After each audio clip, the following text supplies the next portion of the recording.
ঘর থেকে এনে উনি জাস্ট এনে দেওয়ার জন্য ঘুরে তাকিয়ে ওনাকে দিতে গেলাম। তো ওই জায়গায় গিয়ে দেখেন উনি শুনে এসে সেখানে দাঁড়িয়ে নেই।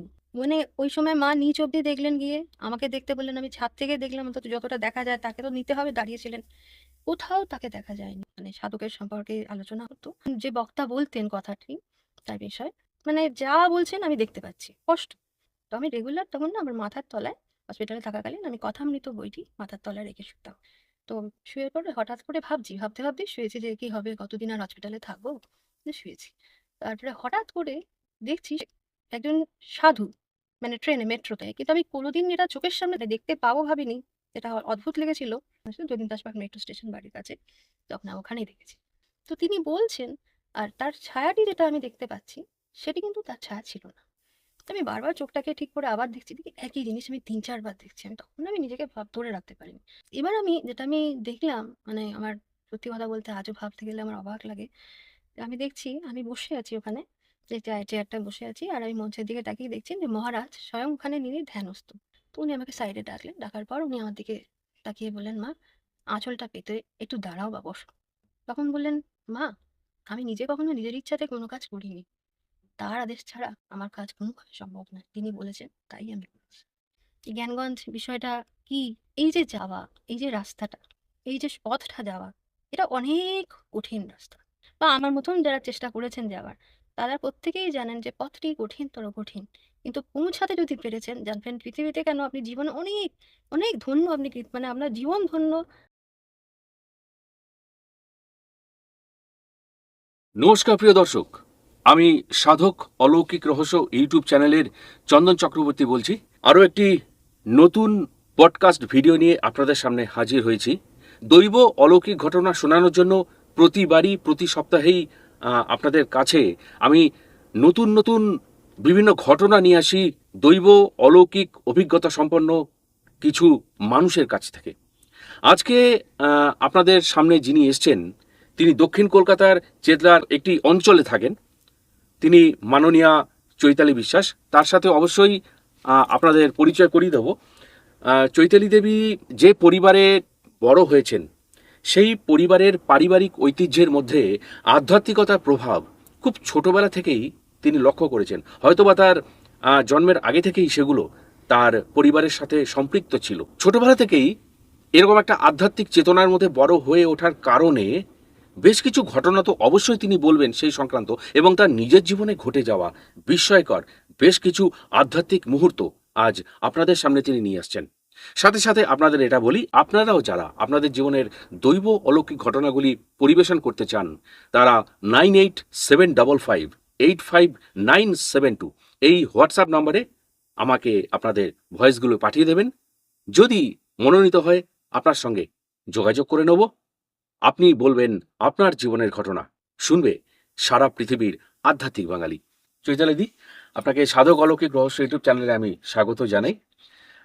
আজকে আপনার জীবনের দৈব অলৌকিক ঘটনাগুলি দর্শকদের কাছে আপনি পরিবেশন করবেন, এবং আমিও শোনার জন্য অধীর আগ্রহে অপেক্ষা করে রয়েছি। যে পারিবারিক ঐতিহ্যের সাথে আপনার অভিজ্ঞতাগুলো সম্পৃক্ত একেবারে ছোট থেকে, সেইগুলো পরপর যদি একটু আমাদের সামনে বলেন। আমি আমার মানে ঠাকুরদা, তিনি বর্তমানে বালিগঞ্জে তিনি নিবাসী, মানে তিনি পরলোক গমন করেছেন, দ্বিজেন্দ্রনাথ বোস।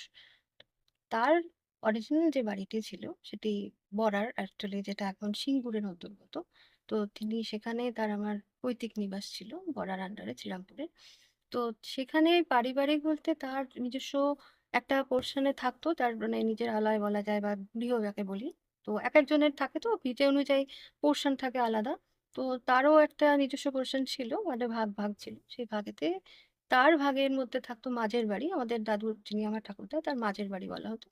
তো মাঝের বাড়ির একটি পোর্শনের মধ্যে পড়েছিল যে আমাদের ঠাকুরের যে মন্দির, এবং আপনার যেটা উম, মানে মা দুর্গার যে দেবালয় যেটা, সেটি।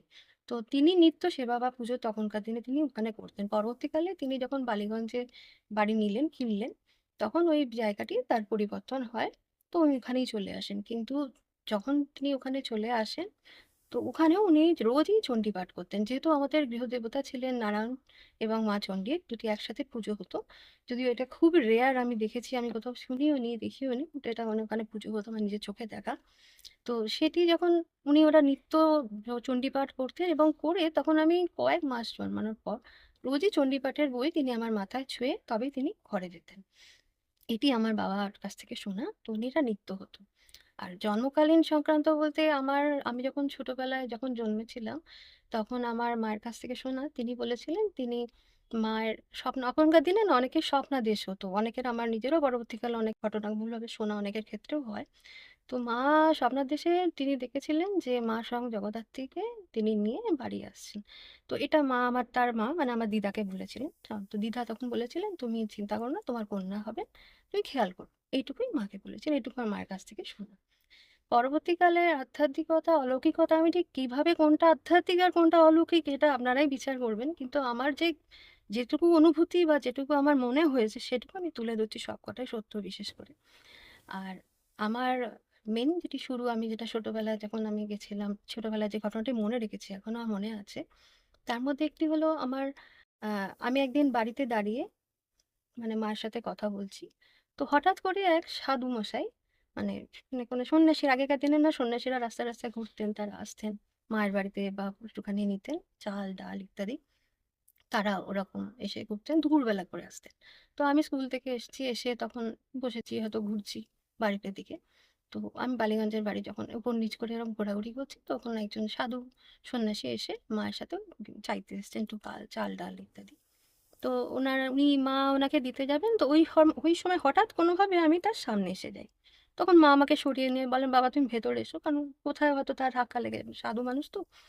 তো আমার মা সরে যেতে বলেন, তো আমি সরে যাই। তখন মাকে উনি একবার দেখে বলেছিলেন যে, "বাবা, তোমার কি কন্যা?" তখন মা বলেছিলেন, "হ্যাঁ বাবা, আমার কন্যা।" সন্ন্যাসী যখন মায়ের সাথে দেখা করলেন, একদিন বাড়িতে যিনি এসেছিলেন সন্ন্যাসী, এসে দেখা করে বললেন যে আমার কথা, যে মেয়েটি কে, তো তোমার মেয়ে হয়? তো মা কাঠ নাড়িয়ে আমাকে সম্মতি জানালেন ওনাকে।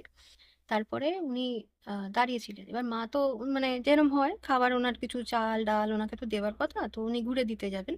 তো ঘর থেকে এনে উনি জাস্ট এনে দেওয়ার জন্য ঘুরে তাকিয়ে ওনাকে দিতে গেলেন। তো ওই জায়গায় গিয়ে দেখেন উনি সন্ন্যাসী সেখানে দাঁড়িয়ে নেই। এবং আমাদের ২-৩ তলার বাড়ির। তো সেখান থেকে যাওয়া, নামা বা চলে যাওয়াটি সময় সাপেক্ষের ব্যাপার। তো মানে ওই সময় মা নিচ অব্দি দেখলেন গিয়ে, আমাকে দেখতে বললেন, আমি ছাদ থেকে দেখলাম, অন্তত যতটা দেখা যায় তাকে তো নিতে হবে, দাঁড়িয়েছিলেন। কোথাও তাকে দেখা যায়নি। মানে তার ত্রিসীমানায় তার কোনো রকম তাকে দেখা যায়নি। এবং আমাদের যিনি গেটের বাইরে যিনি ছিলেন দারোয়ান, মানে লোক ছিলেন দাঁড়িয়ে, তাকেও জিজ্ঞেস করা হয়েছিল। তিনিও বললেন, আমরা এরকম কাউকে দেখিনি, না ঢুকতেও দেখিনি বা বেরোতেও দেখিনি। এটা আমার কাছে অদ্ভুত লেগেছিল একটা, কত ছোটবেলার মায়ের কাছ থেকে শোনা ঘটনা। আমি যদিও আমার চোখে সেরকম ভাবে তো উপলব্ধি নেই, কিন্তু মার কাছ থেকে শুনে এটা আমার অদ্ভুত শুনে লেগেছিল এই ঘটনাটি। আর তখন বলেছিলেন, এই কন্যাকে তুমি একটু দেখো। এইটুকুনি মা মানে মনে বলেছিলেন। আমার ছোটবেলাকার মায়ের পর থেকে এটাও শোনা। তো এটি হচ্ছে আমার নিজের সম্পর্কে ছোট্ট করে মায়ের কাছ থেকে শোনা কিছু বিষয়। পরবর্তীকালে আমার কিছু অনুভবের কথা আমি একদম ডাইরেক্টলি বলি। উম আমি ছোটবেলায় অ্যা বেশ কিছু ঘটনা ছেড়ে কয়েকটা বিষয় নিয়ে বলছি। কারণ প্রতি ঘটনা যদি ব্যাখ্যা করতে থাকি অনেকটা সময় চলে যাবে। আর একটা অন্যরকম পরিবেশে তখন মনে হবে। তাই জন্য কিছু, কিছু কথাগুলো আমি ব্যাখ্যা দিয়ে বলছি। মানে মনে করে বলছি। আমার যেখানে মানে আমি বিবাহ পরবর্তীকালের আমার দর্শন বলুন, অনুভূতি বলুন বা আধ্যাত্মিকতা বলুন, এই প্রভাবটা আমি লক্ষ্য করেছি। আমার বিবাহের পূর্বে যতটা হয়েছে তার পরবর্তীকালে আমার ভীষণভাবে হয়েছে। তো পরবর্তীকালে আমি চেতলাতে, আমার শ্বশুরবাড়ি চেতলাতে, সেখানে আমি থাকি। আমার বালিগঞ্জে বাপের বাড়ি ছিল। তো বাপের বাড়ি থেকে পরবর্তী আমার শ্বশুরবাড়ি চেতলায় আসলাম। তো আমার শাশুড়ি তখন, উনি একটি পাঠচক্র, তখনকার দিনে অনেকেই পাঠচক্রে যান, এখনো অনেকেই পাঠচক্র বলে একটি মানে বিশেষ করে হয়, মানে ওখানে আলোচনা হয় ঠাকুর দেবতা নিয়ে। তো উনিও তখন ওখানে যেতেন। কিন্তু ওই সময় রেগুলার হইতে আমি হয়তো যেতে পারতাম না। আমার শাশুড়ি মাঝে মধ্যে আমাকে ডাকতেন যখন, তখনই আমি যেতাম ওনার সাথে। তো এরকম পাঠচক্রে যখন যেতাম, আমার বেশ মনে পড়ে সে সময়।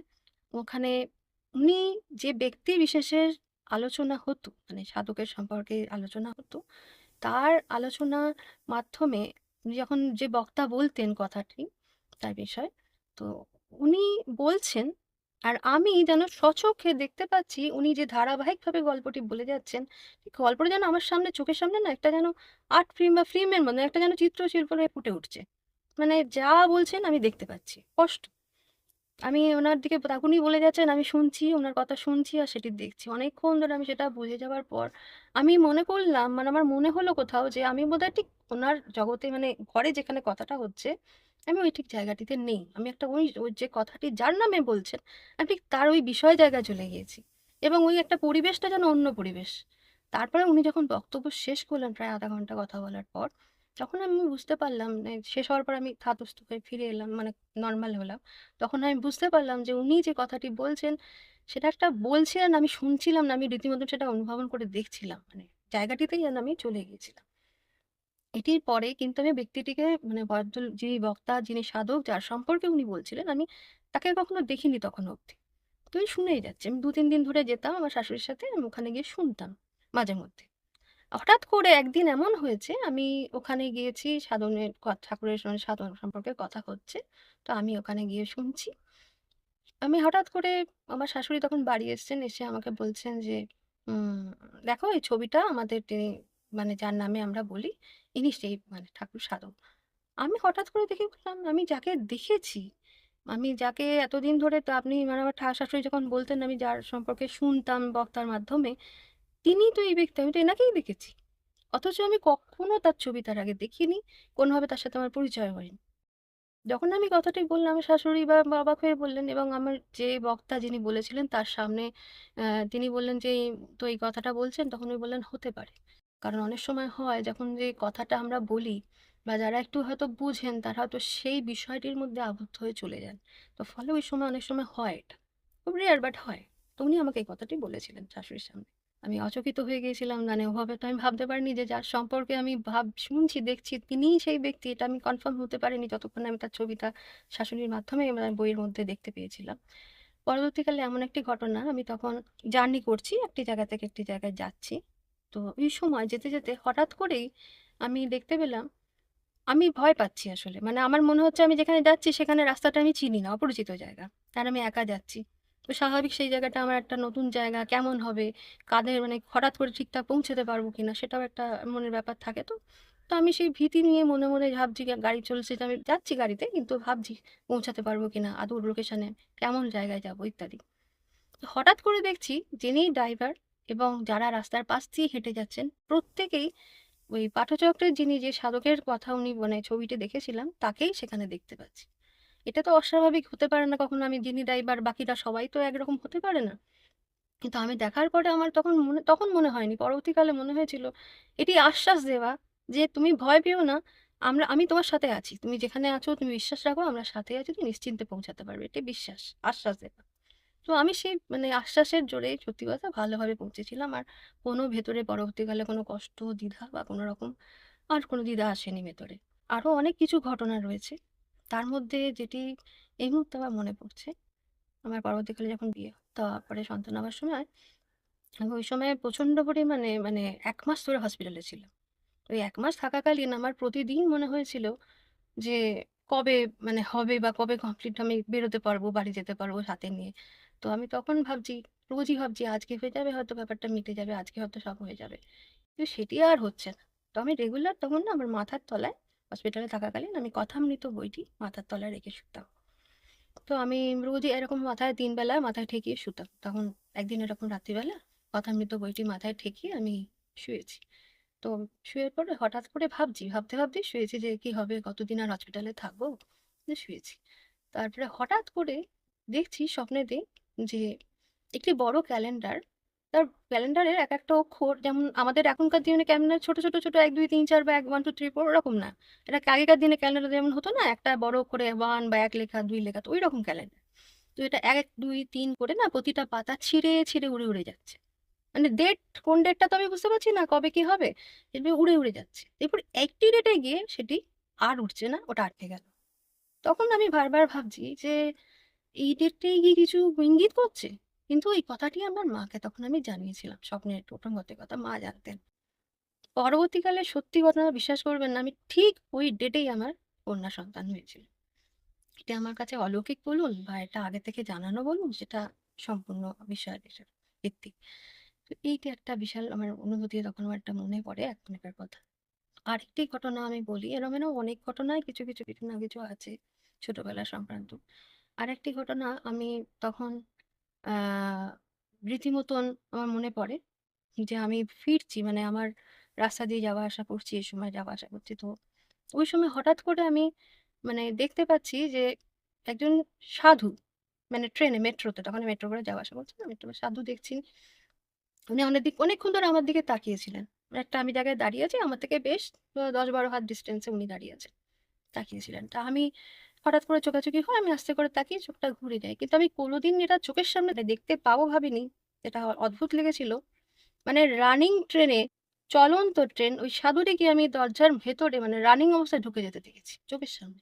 এটি আমার অবাক লেগেছিল যে একটি মানে চলন্ত মেট্রো ট্রেনের মধ্যে একটি সাধুকে চোখের সামনে দেখছি, তিনি দরজা বন্ধ, রানিং মানে তো দরজা বন্ধ, তো সে অবস্থায় তিনি ট্রেনের ভেতরে ঢুকে গেলেন। আমি না অদ্ভুত ভাবে হতচকিত হয়ে তাকিয়ে আছি, তার দেখি এটা কি করে সম্ভব। এটা একদম মানে সচক্ষে পরিষ্কার দেখতে পাচ্ছি তাকে ঢুকে গেলেন। আমি ট্রেনটা, আমি পরবর্তীতে দুখানা ট্রেন আমি মিস করে গেলাম, মানে চিন্তা করছি। কোন স্টেশনে তখন দাঁড়িয়েছিলেন? যতীন দাস পার্ক, যতীন দাস পার্ক, কারণ আমি বালিগঞ্জে তখন আমার বাড়ি, তো বালিগঞ্জে Jatin Das park metro station বাড়ির কাছে, তখন আমি ওখানেই দেখেছি। তো এটা আমার একটা যে অদ্ভুত লেগেছিল, যেটা চোখের দেখা। আর আরো ঘটনার মধ্যে যেটি আমার জীবনের মানে খুব মনে পড়ে, এবং আমি ধন্য বলতে পারেন কিছু ক্ষেত্র বিশেষে, যে আমি, আমার বাবাও 2013 চলে গেলেন। তো তিনি যখন যান, তার আমার সবার ক্ষেত্রে কি হয়, বাবা মানে মা এনারা একটা পাথর মানে ঈশ্বর তুলে, অবশ্যই ঈশ্বর তুলে, ঈশ্বর তো এনারাই ঈশ্বর। তো আমার কাছেও তাই। তো তিনি যখন চলে গেলেন, আমার কাছে মনে হলো পৃথিবীর একটা বিশাল অংশ কোথাও যেন থেমে গেল, বা আমার জীবনের একটা অধ্যায় বোধহয় ওখানেই শেষ হয়ে গেল। আমি মানে আর একটা জীবনে অন্য চিন্তা ভাবনা, অন্য জগৎ, অন্য জীবন হয়তো আমার জন্য অপেক্ষা করছে। তো আমার কাছে এটা তখন মানে অন্যভাবে দেখেছিলাম। বাবা জানতেন যে আমার কন্যা, বড় কন্যা বড় বেশি সরল বা হয়তো কিছু। তো তিনি জানতেন, খুব আমাকে নিয়ে চিন্তা করতেন, এটি আমাকে বলতেন যে তুমি তোকে, আমার কিছু হয়ে গেলে আমি তোকে নিয়ে খুব চিন্তা করি, তোকে কিভাবে থাকবি, কি করে চলবি। তো তিনি চিন্তা করতে করতে একদিন আমি বলেছিলেন, মা আমি যখন চলে যাব তোমার চিন্তা নেই, কোনো না কোনো ভাবে আমি তোমাকে ঠিক কোনো না পথ দেখিয়ে দেবো, তুমি চিন্তা করো না। তো আমি এটা তখন চলে যাওয়ার পরে স্বাভাবিক যেমন সবাই ভেঙে পড়ে, আমি প্রচন্ড ভেঙে পড়েছিলাম। তো বাবা একদিন হঠাৎ করে কোনো না কোনোভাবে আমি দেখলাম কোথাওভাবে যোগাযোগ হয়ে গেল আমার মঠের মাধ্যমে, মানে মিশনের আন্ডারে, তা উইল পার্কে মিশনে। এবার সেইখানে যখন আমি আমার একটা রিলেটিভের থ্রু দিয়ে আমি মাঝে মধ্যে যেতাম, এটা বাড়ির কাছে, খুব একটা ডিস্টেন্স নয় চেতলা থেকে যাওয়াটা। তো আমি মাঝে মধ্যে যেতাম, পাঠ শুনতাম, ভালো লাগতো, বেশ ভালো লাগতো। আমি মাঝে মধ্যে শুনে আসতাম, মনও শান্তি থাকতো আর মনে একটা কাজের আগ্রহটাও বাড়তো, সব দিক দিয়ে শান্তি পেতাম। এখানে একদিন আমি, এখানে আমার প্রচুর প্রচুর অভিজ্ঞতা বা প্রচুর অলৌকিক দর্শন ঘটেছে, সেটা আমি ব্যাখ্যা দিতে পারবো না, জানি না কিভাবে দেবো, তবু বলছি। তো ওখানে একদিন আমি বসে পাঠচক্রে পাঠ শুনছি। হুম। তো এবার হঠাৎ করে আমি দেখছি যে আমি যার সম্পর্কে শুনছি, বা যে তিনি মানে যে ব্যক্তি বলছেন, তিনি একজন মানে বিশিষ্ট মহারাজ। তা তার সম্পর্কে আমি দেখছি, যখন তিনি স্টেজে বলছেন, আমাদের কি হয়, আমরা যখন কারোর সম্পর্কে কিছু কাউকে দেখি স্টেজে, তো স্বাভাবিকভাবে এটা তার ছায়া থাকে, পিছনে থাকবে, হুম, তার রিফ্লেকশনে আলো তো থাকে, ছায়া পড়ে। হুম। তো তিনি বলছেন, আর তার ছায়াটি যেটা আমি দেখতে পাচ্ছি, সেটি কিন্তু তার ছায়া ছিল না। যখন তিনি বলছেন, আমি স্ট্রেচে দেখছি তিনি নর্মালি বলে যাচ্ছেন, তার ছায়াটা পড়েছে শিবলিঙ্গের ছায়া। এবার আমার কাছে, আমি যতবার মানে বারবার ভাবছি আমি ভুল দেখছি, বা আমি তো কল্পনা করছি, হতেই পারে আমি এত ভাবছি, হয়তো কোনো মনের মননে হয়তো ঈশ্বর চিন্তা নিয়ে আছি, হয়তো সেই কারণে বারবার তাকে আমি এটাই দেখছি। তো আমি বারবার চোখটাকে ঠিক করে আবার দেখছি, দেখি একই জিনিস আমি 3-4 বার দেখছি। আমি তখন আমি নিজেকে ধরে রাখতে পারিনি। তখন একটা ভেতরে অদ্ভুত ছটপট হচ্ছে যে এটা কি হচ্ছে। তখন উনার যখন মানে আমি ওয়েট করছি মহারাজের কখন বক্তব্য শেষ হবে, আর আমি কখন ওনার সামনে গিয়ে বলবো যে আমি এটা দেখেছি, ওনাকে কেন হচ্ছে জানি না। উনি তখন যখন বক্তব্য শেষ হলো, আমি যতই মানে শেষের দিকে আর ওনার কথা আমি শুনিনি, মানে বুঝতে পারিনি, কারণ আমি তো এটা নিয়ে ভাবছি, বিভোর ছিলেন। বিভোর ছিলেন। এবার সেটা নিয়ে যখন আমি ওনার কাছে গিয়ে জানলাম, তখন তো ভিড় চারদিকে, ওনার যারা ভক্তেরা ঘুরে দাঁড়িয়ে আছে। আমার ওখানে তখন আর কোনো স্থির ছিল না যে কারা আছেন আর কারা নেই, আমি ওনাকে বলবো সেটুকু আমি জানি। আমি ওনাকে গিয়ে, ওনার কাছে গিয়ে বলতে গেলাম যে মহারাজ, আমি আপনাকে তো এইভাবে দেখলাম, এরকম আপনার একটা ছায়াতে আমি এভাবে দেখেছি। খুব উদ্বেগ হয়ে বলছিলাম ওনাকে। তখন উনি দেখে বললেন যে মা শান্ত হও, স্থির হও, শান্ত হও, আপনার সাথে পরে কথা বলবো, তো ভিড়ের মধ্যে পরে কথা বলবো, ঠিক আছে। তো পরে বলতে আমি ঠিক পরের দিনই তার সাথে যোগাযোগ করেছিলাম, আমার এটা একটা কৌতূহল ছিল যে আমি কেন এটা হলো। আমার কাছে পরের দিন যোগাযোগ করে উনি তখন আমাকে দেখে বললেন যে তুমি কি মা দীক্ষিত? আমি তখন দীক্ষা নিইনি। তখন উনি বললেন, যদি দীক্ষা না নাও, ইমিডিয়েট দীক্ষা নাও, কারণ দর্শন হোক, অলৌকিকতা হোক বা যেগুলো, দেখো এই দীক্ষা নিলে আরো পথটা সুগম হয়। তো উনি এই কথাটি আমায় বলেছিলেন। তখন আমি চেষ্টা করলাম যাতে ওনার কথা মতন আমার দীক্ষা ব্যবস্থা হয়। বিশ্বাস করবেন না, আমার খুব শীঘ্র, তখন ওনাদের থাকে কি একটা সময় থাকে, সেই সময় দীক্ষার একটা সময় থাকে। তো ওইটা কোনোভাবে আমার সাথে ম্যাচ করে, মানে আমি জাস্ট 1-1.5 মাসের মধ্যে দীক্ষার সময় হয়ে গিয়েছিল, এবং কোনোভাবে আমি দীক্ষা হয়ে গেল আমার। আমার সাথে আমার হাজব্যান্ডেরও একসাথে দীক্ষা হয়েছিল, দীক্ষা হল। কিন্তু দীক্ষার সময় আমি অতি ভাগ্যবতী কেন বললাম, সবার ক্ষেত্রে হয়তো এটা হয় না যে সবাইকেই হয়তো মহারাজ বলুন বা যে কোনো বলুন ঈশ্বর যেখান থেকেই, তারা আপনাকে বেয়ার করবে না যে আপনি দীক্ষার জন্য ওই অর্থ পাঠান। হুম। তো আমার সৌভাগ্য দৃষ্টি বলতে পারেন যে তখন আমি ওনার কাছ থেকে দীক্ষার যাবতীয় যে সামগ্রী কেনার এবং দীক্ষার সময় যে বইগুলো পড়তে হয়, সে সবটি তিনি আমায় দিয়েছিলেন, তার থেকে আমি পেয়েছিলাম। এটি একটা বড় পাওনা তখন আমার ছিল। আর তখন যেহেতু আমি সদ্য আমার কয়েক বছর সন্তান হয়েছিল, ফলে আমি তখন বাড়িতেই ছিলাম, তো চাকরির সাথে একটা ডিটাচ ছিলাম। তো ওই সময় আমার একটা হয়েছিল। তো উনি আমায় দিয়েছিলেন, ওই বিষয়টা আমি পড়েছিলাম। পড়ে যখন আমাদের লিখতে হয়, তখন পরীক্ষা দিতে হয়। তো পরীক্ষা দেওয়ার পরে লিখে, তারপরে লিস্টে নাম হয়, তারপর সিলেকশন হওয়ার পরে আমরা পাই, পরীক্ষা হয়। তো এই প্রসেসে যেমন নরমালি প্রসেসে হয়, তো সেরমভাবেই হয়েছে। ওই আমি তখন ওনাকে এভাবে দিয়েছি। বেরিয়ে হয়েও গেছে আমাদের দীক্ষা নেওয়া। দীক্ষা নেওয়ার দিন আমার একটা অদ্ভুত অনুভূতি হয়েছিল। আমি যখন দীক্ষা নিচ্ছি, মহারাজ যিনি আমার যে গুরুদেব ছিলেন, তিনি যখন বসে আছেন সামনে দীক্ষা মন্ত্র দেবেন বলে, তার চোখের দৃষ্টি আর আমার চলে গেলেন যিনি আমার বাবা, পিতা মানে আমার বাবা, তার দৃষ্টি অদ্ভুতভাবে সমান ছিল। আর তিনি যখন আমার দিকে তাকালেন, আমি আর কাউকে তো ওরমভাবে তাকাতে দেখিনি। আমার একই দৃষ্টিতে আমার বাবা আমার দিকে তাকাতেন।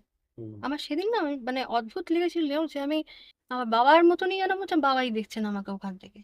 আর ওরমভাবে তাকিয়েছিলেন, ঠিক ওইভাবে। আমার হাসব্যান্ডও পর্যন্ত সেটি দেখে আমায় বলেছিলেন, "তোমার বাবার মতন দেখালেন না?" মানে উনি তো পাশে, হুম। একই পাশে দুজনে বসে। উনিও লক্ষ্য উনি করেছেন। লক্ষ্য করেছেন একইভাবে। আমি তো অবাক হয়ে গেলাম। তো হয় আমার ভেতরে হয়তো ফিলিংস থেকে আমি দেখছি আমার বাবার মতো। উনিও দেখে বললেন। তখন ঠিক। আমি ভাবলাম যে না, তাহলে উনিও দেখেছেন এটি। তো এটি একটা আমার কাছে খুব অদ্ভুত লেগেছিলেন একদম। এবার যখন পরবর্তীকালে যখন আমি দীক্ষা হয়ে যায়, তো এই একটি বিশাল অভিজ্ঞতা আমার জীবনে খুব মনে পড়ে। এটা আমার কাছে একটা টার্নিং পয়েন্ট বলতে পারেন। আরো কিছু মনে আসছে যেগুলো আমি বলব যদি মনে পড়ে পড়ার পরে। যে আমি যখন দীক্ষা নেবার বেশ কিছুকাল পর আ একদিন ওনাদের সাথে মাঝে মধ্যেই এখন হয় না আমরা প্রণাম করি। হয়ে যায় পাঠচক্র আমরা প্রণাম করি, প্রণামী দিই। তো স্বাভাবিকভাবে আমরা প্রণাম করতাম। তো একদিন মহারাজ বললেন, "বাবা, মা তুমি একদিন বরং আ ভক্ত সম্মেলনে এসো বাবা। তা ওটা ভালো লাগে। তুমি ভালোবাসো তো ভালো লাগবে।" বললাম, "ভালো কথা, কবে হবে না হবে ইত্যাদি" আমি শুনলাম, জানলাম। তারপর আমি ঠিক করলাম যাব। কিন্তু তখন আমি একটি জায়গায় প্রশিক্ষণ নিচ্ছিলাম। আমার তখন ওই ট্রেনিং এর সময় চলছিল। তো সেখানে আমি ব্যস্ত ছিলাম। তো আমি ওনাকে বলেছিলাম, "আমি হয়তো শুরু থেকে থাকতে পারব না। শেষের দিকে নিশ্চয়ই চেষ্টা করবো যাতে ঢোকার কাছাকাছি হলে আমি চেষ্টা করবো।" যেভাবে উনি বলেছিলেন একবার অ্যাটেন্ড করো। তা ওইদিনও উনি বলেছিলেন পার্সোনালি উনার সাথে আবার যেন আমি দেখা করি যাওয়ার শেষ হয়ে যাবার পর। আমি ঠিক আছে। সেদিন আমার বেশ মনে পড়ে, আমি যখন উনার সাথে কথা বলছি, আমি উনার সাথে কথা বলছি না, তখন আমি মানে বেরোচ্ছি, আমি শেষ হয়ে গেছে। আমি যখন পৌঁছেছি মিশনে তখন প্রায় ৪টে কত মতন শেষের দিকে। তো আমি হন্তদন্ত হয়ে ছুটে যাচ্ছি। তখন হলে আমি ওনাকে আবার হঠাৎ করে শেষের দিকে যাচ্ছি বলে সেও আমাকে অনেকে সেভাবে কিছু বাধা দেননি। যখন ওনার নাম করেছে যে উনি আমায় বলেছেন যেতে, কেউ বাধা দেননি। আমি ঢুকেছি হল ঘরে। তো হল ঘর পরিপূর্ণ। যথেষ্ট ভিড়, পুরো ভর্তি। তো সেখানে দাঁড়াবার মতনও কারোর জায়গা ছিল না। আমি একটা জায়গায় নিজের মতন করে অ্যাডজাস্ট করে সাইড করে দাঁড়িয়ে শুনছি কি হচ্ছে। শেষ প্রোগ্রামটা শেষের দিকে শুনছি। হঠাৎ করে এক ভদ্রলোক সিটে তিনি বসে আছেন বেশ কিছুটা ডিসট্যান্সে। হঠাৎ করে তিনি ঘুরে আমার দিকে তাকিয়ে বললেন, "আপনি বসবেন?" আমি বুঝতে পারিনি। আমি বসবো বলে তো নিশ্চয়ই চেষ্টা করছিলাম। অনেকটা দূরে ছুটেছি। তখন আমি বললাম, "না, আপনি বসুন, আপনি বসে আছেন।" বললেন, "না, না, আমি উঠে যাবো, আপনি বসুন।" তখনও কিন্তু শেষ হয়নি প্রোগ্রাম। আচ্ছা। তো নিজে থেকে উনি উঠে গেলেন। আমি সানন্দে একটু বসতে পারলাম। একটু ধাতস্থ হলাম, অনেকটা নিশ্চয়ই। এসেছি। তো আমি বসে ওনার দিকে তাকিয়ে ধন্যবাদ জ্ঞাপন করে বললাম, বসলাম। এবার তখন বলতে গেলে আর ৫-৭ মিনিট হয়তো ছিল বাকি। এবার যেটা আমি দেখলাম, আমার সত্যি কথা বলতে আজও ভাবতে গেলে আমার অবাক লাগে। আমি দেখছি আমি বসে আছি ওখানে, যে চেয়ারটায় বসে আছি আর আমি মঞ্চের দিকে তাকিয়ে দেখছি যে মহারাজ স্বয়ং ওখানে ধ্যানস্থ। মহারাজ গান হচ্ছে, যেমন ঠাকুরের গান হয়, ওখানে গান হচ্ছে মঞ্চে, এবং উনি সেখানে ধ্যানস্থ অবস্থায় বসে আছেন, ধ্যান করছে চোখ বন্ধ করে। হঠাৎ সারা মঞ্চটা, আমাদের মিশনের পুরো মঞ্চটা আলোয় আলোকিত হয়ে যায়। চারিদিক আলো, এত তেজ আলো, এত উজ্জ্বল আলো, যেটা মানে ধারণা করা যায় না যে এত জ্যোতি কোনো মঞ্চ বা কোনো জায়গায় হতে পারে। মানে ব্যাখ্যা দিতে পারবো না আমি ঠিকভাবে হয়তো এখন। তো ওই অসম্ভব আলো, মানে সূর্যের তেজ তারও ডবল তেজ বলা যায়, মানে চোখ খোলা যায় না। তো ওই অবস্থায় আলোর মধ্যে থেকে এইটুকু একটা ছোট্ট মানে তেজ রশ্মি যাকে বলি আমরা, আস্তে করে এরকম ভাবে বেরিয়ে আসছে, এবং বেরিয়ে এসে না স্টেজের ঠিক মিডল পোর্শনে মানে মহারাজার ঠিক পাশে গিয়ে এরকম ভাবে দাঁড়িয়ে গেল। দাঁড়িয়ে ওইটি আস্তে আস্তে বাড়তে থাকলো, মানে এই যে ছোট থেকে বড় হতে হতে হতে হতে বেশ বড় আকারে হয়ে গেল। আমি ভালো করে লক্ষ্য করে দেখলাম যে আলোটি যখন বড় হলো, তিনি আর কেউ নন, আমাদের ঠাকুর শ্রী শ্রী রামকৃষ্ণ দেব। তিনি প্রকট হয়ে ভাবে ওখানে বড় মতন, এই দেখুন এখন গায়ে কাটা দিচ্ছে, এরকম বিশাল আকারে, মানে যথেষ্ট একটা আকার থেকে নিলেন, একটু ছোট, খুব তো বড় ছিলেন না, ওরকম একটা আকার নিয়ে সারা স্টেজটা উনি ওনার গান গেয়ে গেয়ে ঘুরে ঘুরে নেচে বেড়াচ্ছেন। আর এত আলো, যে স্টেজে যে এত লোক আছেন বা কেউ বসে আছেন বা কেউ গান গাইছেন কাউকে দেখা যাচ্ছে না। শুধু উনি ঘুরে ঘুরে গান গেয়ে যাচ্ছেন, আর ওনাকে শুধু দেখা যাচ্ছে যে উনি নিজের মতন করে গানে আনন্দের সাথে উনি মাথা নাড়িয়ে নাড়িয়ে সারা স্টেজে, যেন মনে হচ্ছে উনি খুব আনন্দ করে গান শুনছেন। আর গান ভীষণ, সত্যি কথা, ঠাকুর খুব গান ভালোবাসতেন। ভালোবাসতেন। তো উনি খুব আনন্দ করে মাথা নাড়িয়ে নাড়িয়ে গান শুনে শুনে স্টেজে ঘুরছেন। এই দৃশ্যটি দেখার পর আমার অবস্থা, মানে স্বাভাবিক মানুষের মধ্যে থাকার মতন দেখে তো একটা, আমাদের তো চিত্র সেখানে। তো এই দৃশ্যটি দেখার পরে কন্ট্রোল নেবার মতো, মানে এই যে দেখলাম, দেখার তো একটা ক্ষমতা শক্তি থাকে না নেওয়ার একটা জায়গা থাকে, তো আমাদের সাধারণত মনুষ্যর দেহ কি হয়, হুট করে সেটা নেওয়ার জায়গা থাকে না। তো আমি যখন দেখছি আমি অঝরে কাঁদছি, অঝরে, মানে আমি দেখছি আমার দু চোখের দুদিকে ধারা এরকম ভাবে দুদিক দিয়ে ঝরছে আর কি। তো এত সুন্দর রূপ, মানে আমার কাছে কল্পনাতীত, এত সুন্দর, মানে দৃশ্যটা আমার কাছে কল্পনাতীত। তখন আমি দেখার পর আমার আর তখন কিছু ছিল না, আমি বাকরুহিত, দৃশ্যটাও আমি বুঝে উঠতে পারছি না, আমি চোখ তাকাবো না আমি বন্ধ রাখবো, না আমি এভাবেই স্থির থাকবো। বেশ খানিকক্ষণ এরমভাবে যাওয়ার পর আমি বুঝতে পারলাম যে আমার শরীরের ওঠার মতন তখন আর কোনো ক্ষমতা ছিল না। মানে চেয়ার থেকে শরীরে যে উঠবো, সে না আছে কোনো ওঠার পায়ের শক্তি, না আছে আমার কোনো শরীরের শক্তি। তখন অনেক কষ্ট করে আমি প্রায় 10-15 মিনিট নিজেকে ততক্ষণে মঞ্চ ফাঁকা প্রায়, আর যে আমাদের হলঘরও বেশ কিছুটা লোক বেরিয়ে গেছে তখন। আমি ধাতস্থ হয়ে আস্তে আস্তে উঠে, আমার যেহেতু মহারাজ তিনি বলেছিলেন যে মা তুমি এসে আমার সাথে দেখা করো, তো আমি নিশ্চিন্তে তার সাথে দেখা করবো। ওই অবস্থায়, ওরকম পরিস্থিতি, শরীর যেখানে আমার আর নেই, দাঁড়াবার মতন পরিস্থিতি নেই, ধাতস্থ হতেই সময় নিচ্ছে, তাও আমার মনে আছে উনি বলেছেন যখন আমার একবার দেখা করা উচিত। তো আমি তখন সিঁড়ি দিয়ে আস্তে আস্তে আস্তে আস্তে নিচের দিকে নামছি। প্রচুর লোক তার সাথে সাথে নামছে, অনেকেই লিফটে তো জায়গা হয় না, অত লোকের হয় না, তারাও নামছে আমিও নামছি, তো আমি আস্তে আস্তে যাচ্ছি। নিচে গিয়ে দেখি মহারাজ এক জায়গায় দাঁড়িয়ে আছেন। আমি তাকে প্রণাম করে জানাই, উনি বললেন মা একটু এদিকে দেখিয়ে বলেন এদিকে সরে এসো। আমি একটু সরে যাই, কারণ অত লোক তো যেতে হবে, আমি তো হট করে দাঁড়িয়ে গেলাম। তো উনি আমাকে সাইডে ডাকলেন, ডাকার পর উনি আমার দিকে তাকিয়ে বললেন মা আঁচলটা পেতে একটু দাঁড়াও বা বসো। আমি ওনার কোনো কথা, কি কেন বা উনি কি বলছেন, আমি সেটাকে না কোনো রকম করে আমি ওনার যেটা বললেন আমি ঠিক সেটাই করলাম। আমি ওনার সামনে আঁচলটা, আমি শাড়ি পরে আঁচলটাকে সামনের দিকে রেখে এরকমভাবে ধরলাম। বিশ্বাস করবেন না, ওনার দেখবেন না এরকম বড় বড় বটুয়া করে থাকে না, গেরুয়া রঙের এরকম পড়ুয়া বড় বড় বটুয়া থাকে, তাতে ওনাদের প্রণামী জমা পড়ে। দিনের সাথে সারাদিনের যা ওনারা পান, বিশেষ করে মানে আলোচনা সভাতে ওরা প্রণামী দেওয়া হয়, আগেকার দিনে প্রণাম বাক্স হতো, তখন ওনাদের ব্যাগ, ওনার এই পুরো প্রণামী ব্যাগের ভর্তি, মানে যত ছিল, যতটুকু ছিল, উনি আমার ওই আঁচলের মধ্যে পুরো ঢেলে দেন। এবং বিশ্বাস করবেন না, আমি আমার আঁচল কতটুকু, একটা শাড়ির আঁচল কতটা, বেশি চওড়া তো হয় না, একটা মোটামুটি জায়গার লিমিট থাকে। তো এটার পরে মাটিতে সেটি গড়িয়ে যায়, বেশ বেশ কিছুটা দূর টাকাটি এরম ভাবে আস্তে আস্তে করতে করতে চলে যায়। আমি তখন না ধরে, আমি একই দিনে ঘটনা তো দুটি পর পর, আমি ঠিক তখন আবার মানে কেঁদে ফেলি, ওই অবস্থায় বুঝতে পেরে কেঁদে ফেলি। তখন ওনার দিকে আমি তাকিয়ে, উনিও দিকে ওনার দু চোখ, উনার কিন্তু চোখ বন্ধ, ওনার দু চোখ দিয়ে এরকম জল পড়ছে কিন্তু উনি চোখ খোলেননি। আর আমি এরকম বসে ওনার দিকে তাকিয়ে, মানে দাঁড়িয়ে দাঁড়িয়ে পড়ে গেছে তখন, আমি তো কোরাচ্ছি তখন, আস্তে করে রাখছি কুটি, ওনার দিকে এরকম তাকিয়ে আমি খাচ্ছি তখন। উনি আস্তে করে, আমি দেখলাম বটুয়া টাকা শেষ, উনি ওনার মানে পাঞ্জাবির পকেটে, দুটি পকেটে যেটুকু আছে, 5 পয়সা, 2 টাকা, 3 টাকা, সেটিও উনি আস্তে আস্তে করে আঁচলে দিয়ে দিলেন। আমি হতচকিত, মানে আমি সত্যি কথা বলতে আমার কাছে, উনি যখন এরকম দিয়ে দিয়ে আমাকে দাঁড় করিয়ে যখন আমাকে এরকম প্রণাম করে বললেন, এরকম বললেন, মানে এসো, মানে কোন ভাবে বললেন হয়তো, তুমি আর আমার কিছু বলার নেই। আমি আস্তে করে ওনার কাছ থেকে সরে গেলাম, আর কোনো প্রশ্ন করিনি সেদিন, কোনো রকম ওনাকে আর জিজ্ঞেস করিনি কি বিষয় কি বৃত্তান্ত। 2 দিন পরে ওনাকে আমি জিজ্ঞেস করেছিলাম, ওনারা যেটা জানতে চাই, আপনি কিছু যদি মনে না করেন, যে সেদিন এই কার্যটা আমি কিভাবে, মানে বুঝে উঠতে পারলাম না, মানে তখন বললেন, "মা, আমি নিজে কখনো নিজের ইচ্ছাতে কোনো কাজ করিনি। তার আদেশ ছাড়া আমার কাজ কোনোভাবে সম্ভব নয়। তিনি বলেছেন, তাই আমি করেছি।" এটি সেদিন আমার মনে আছে মহারাজের কাছ থেকে মানে ২ টি মানে অমূল্য মুহূর্ত আমাকে উনি দিয়েছেন। অবশ্যই এবং আপনি স্টেজে যেটা দেখেছেন সেই ব্যাপারটির বার্তা উনার কাছে গেছে আপনার প্রতি নির্দেশিত হয়ে। সত্যি কথা। তাই একদম। দুটোর মধ্যেই যোগাযোগটা। সত্যিই তাই। মানে অদ্ভুতভাবে মিলে হুম, গেছে দুটো যে এটা সেভাবে তিনি দেখাচ্ছেন, হুম, দেখছি যে আগে তাকে দেখছি ওখানে উনি ধ্যানস্থ উনি ওখানে। হুম, কারণ উনি সবটাই জানেন উনি হুম, উনার হুম, জ্ঞাত আরকি।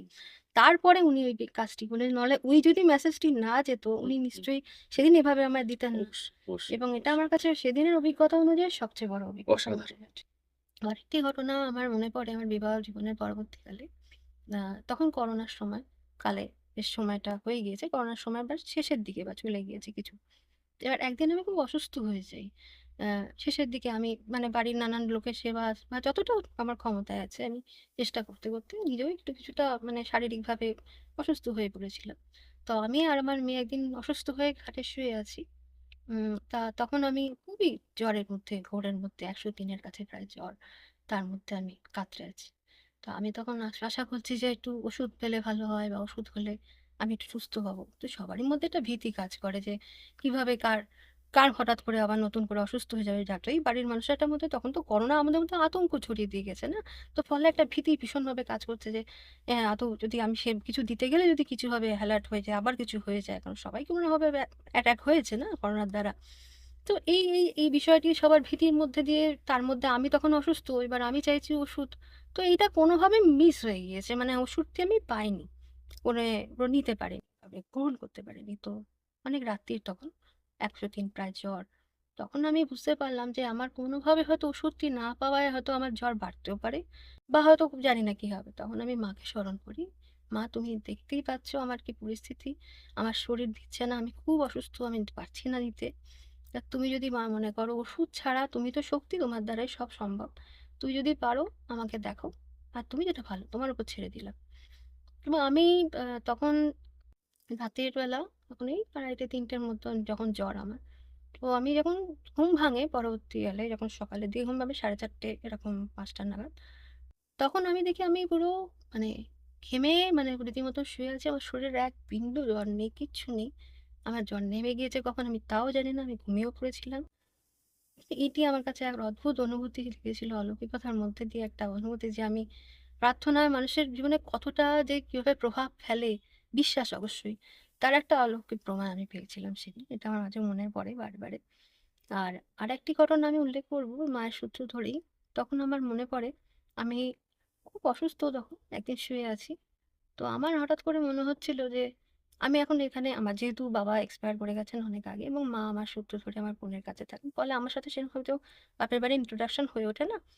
তো আমি এখন মাঝে, মাঝে তখন মাঝে মধ্যে একটু একাকিত্ব যা হয় মনে হতো যে একটু কাছে থাকলে কেউ ভালো লাগতো। অসুস্থ হলে এটা খুব মনে হয়। তো নিজের সন্তানরা যে যার কাজকর্ম পড়াশোনা নিয়ে ব্যস্ত, সবাই ব্যস্ত। তখন মনে হচ্ছিল যে কিছু হলে ভালো হতো, আমার কেউ কাছে থাকলে ভালো হতো অসুস্থ। তো একদিন শুয়েছি মাকে খুব কাঁদছি আর মায়ের নাম করছি, "মা, তুমি দেখো সবাই যে যার কাজে ব্যস্ত আর আমি সত্যি কত কষ্ট পাচ্ছি। যদি তুমি থাকতে, তুমি তো আমার মাথায় হাত বুলিয়ে দিতে। তুমি থাকতে তাহলে আজকে এত কষ্ট পেতাম না।"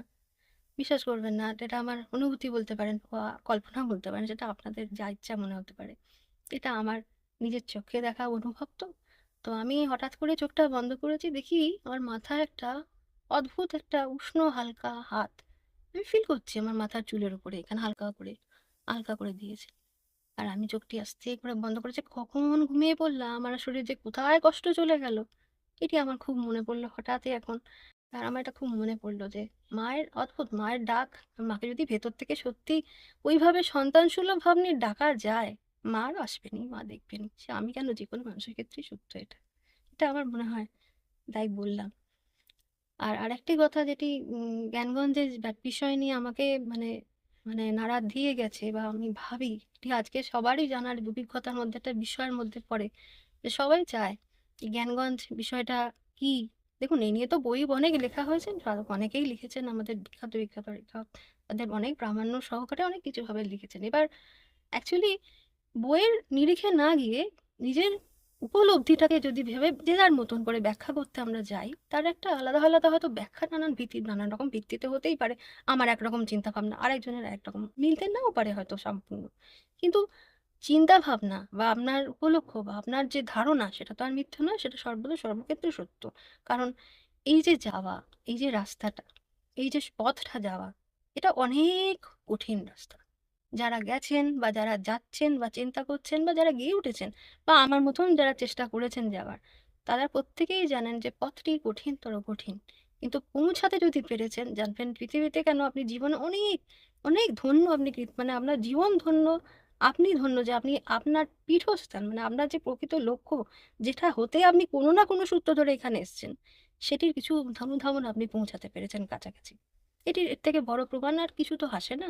বা নিজের তখন আর আলাদা করে কোনো মানে ব্যাখ্যা আসে না যে আমি কোথায় আছি, কি যাচ্ছি বা কেমন ভাবে যাচ্ছি ইত্যাদি।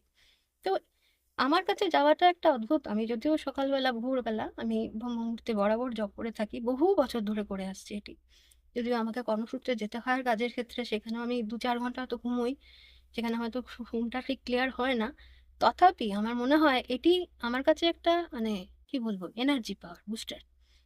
এরপরে এটার সারাদিন আমাকে বা আমার কেন, যারা করেন তারা প্রত্যেকে জানেন যে ব্রহ্ম মুহূর্তে ধ্যানের মধ্যে সারাদিন তাকে রিচার্জ করা হয়। যেমন মোবাইলে আমরা চার্জ করি না, রিচার্জ করি বা চার্জ করি, তো অনেকটা আমাদের শরীরের মধ্যে এনার্জিটাকে ওটা কিন্তু রিচার্জ করায়। এটা সত্য। তো এই বিষয়টির ভিত্তিতে তো এমনই একদিন আমিও মানে জব করছি ব্রহ্ম মুহূর্তে অনেক সকালবেলা, মানে তখনও সকালও হয়নি, মানে অন্ধকার প্রায়, জব করছি এরকম ধ্যানের মধ্যে দিয়ে। আমার অবশ্যই আমার দীক্ষিত, আমি দীক্ষিত, আমার ইষ্টগুরু এবং দীক্ষার জপ ধ্যানে করতে করতেই আমি স্মরণ করছি এবং আমার তখন খুব ইচ্ছা হয়েছিল যে আমি একবার ওই জায়গাটি যাবো বা আমি জ্ঞানগঞ্জ পৌঁছাবো বা আমাকে একবার যদি এখানে যাওয়ার হয়, সুযোগ দেওয়া হয়, তো আমার খুব সেখানে ইচ্ছা ছিল যাব। তো একবার এরকম ধ্যানের মধ্যে থেকে আমি আমার যাবার অনুমতি বলুন বা যাবার সূত্রটা আমি পেয়ে গেছিলাম। তো এই রাস্তাটি যখন আমি মানে যাওয়ার সময়ের যে পথটা, সেই পথটা আমার কাছে কিছুটা কঠিন লেগেছিল। কারণ ১ম টা যখন আমার শরীর থেকে মানে আমাদের জ্ঞানচক্ষু থাকে, তো আমাদের জ্ঞানচক্ষু ছাড়া তো আমরা কোনো মতেই শরীর থেকে আলাদা করে নিজেকে বিচার করে বার করতে বা আলাদা জগতে যাওয়ার পরিস্থিতি থাকে না। এমনিভাবে হয় না। আর যারা পৌঁছাতে পারেন সশরীরের ওখানে, তারা মানে সাধক নন, তারা একদম ওই লেভেলের জায়গা। দেবতাদেরই ওই লেভেলের তারা আসেন এবং যান শরীরে, সশরীরে। এবং সেটা সম্ভব নয় আপনাদের মানুষের, সাধারণ মানুষের ক্ষেত্রে সেটাকে বিচার করে এভাবে দেখার সম্ভবই না। তো এই জিনিসটা তাদের ক্ষেত্রেই সম্ভব। তারা আসলে সেই জায়গায় সেভাবেই থাকেন এবং সেভাবেই চলে যান।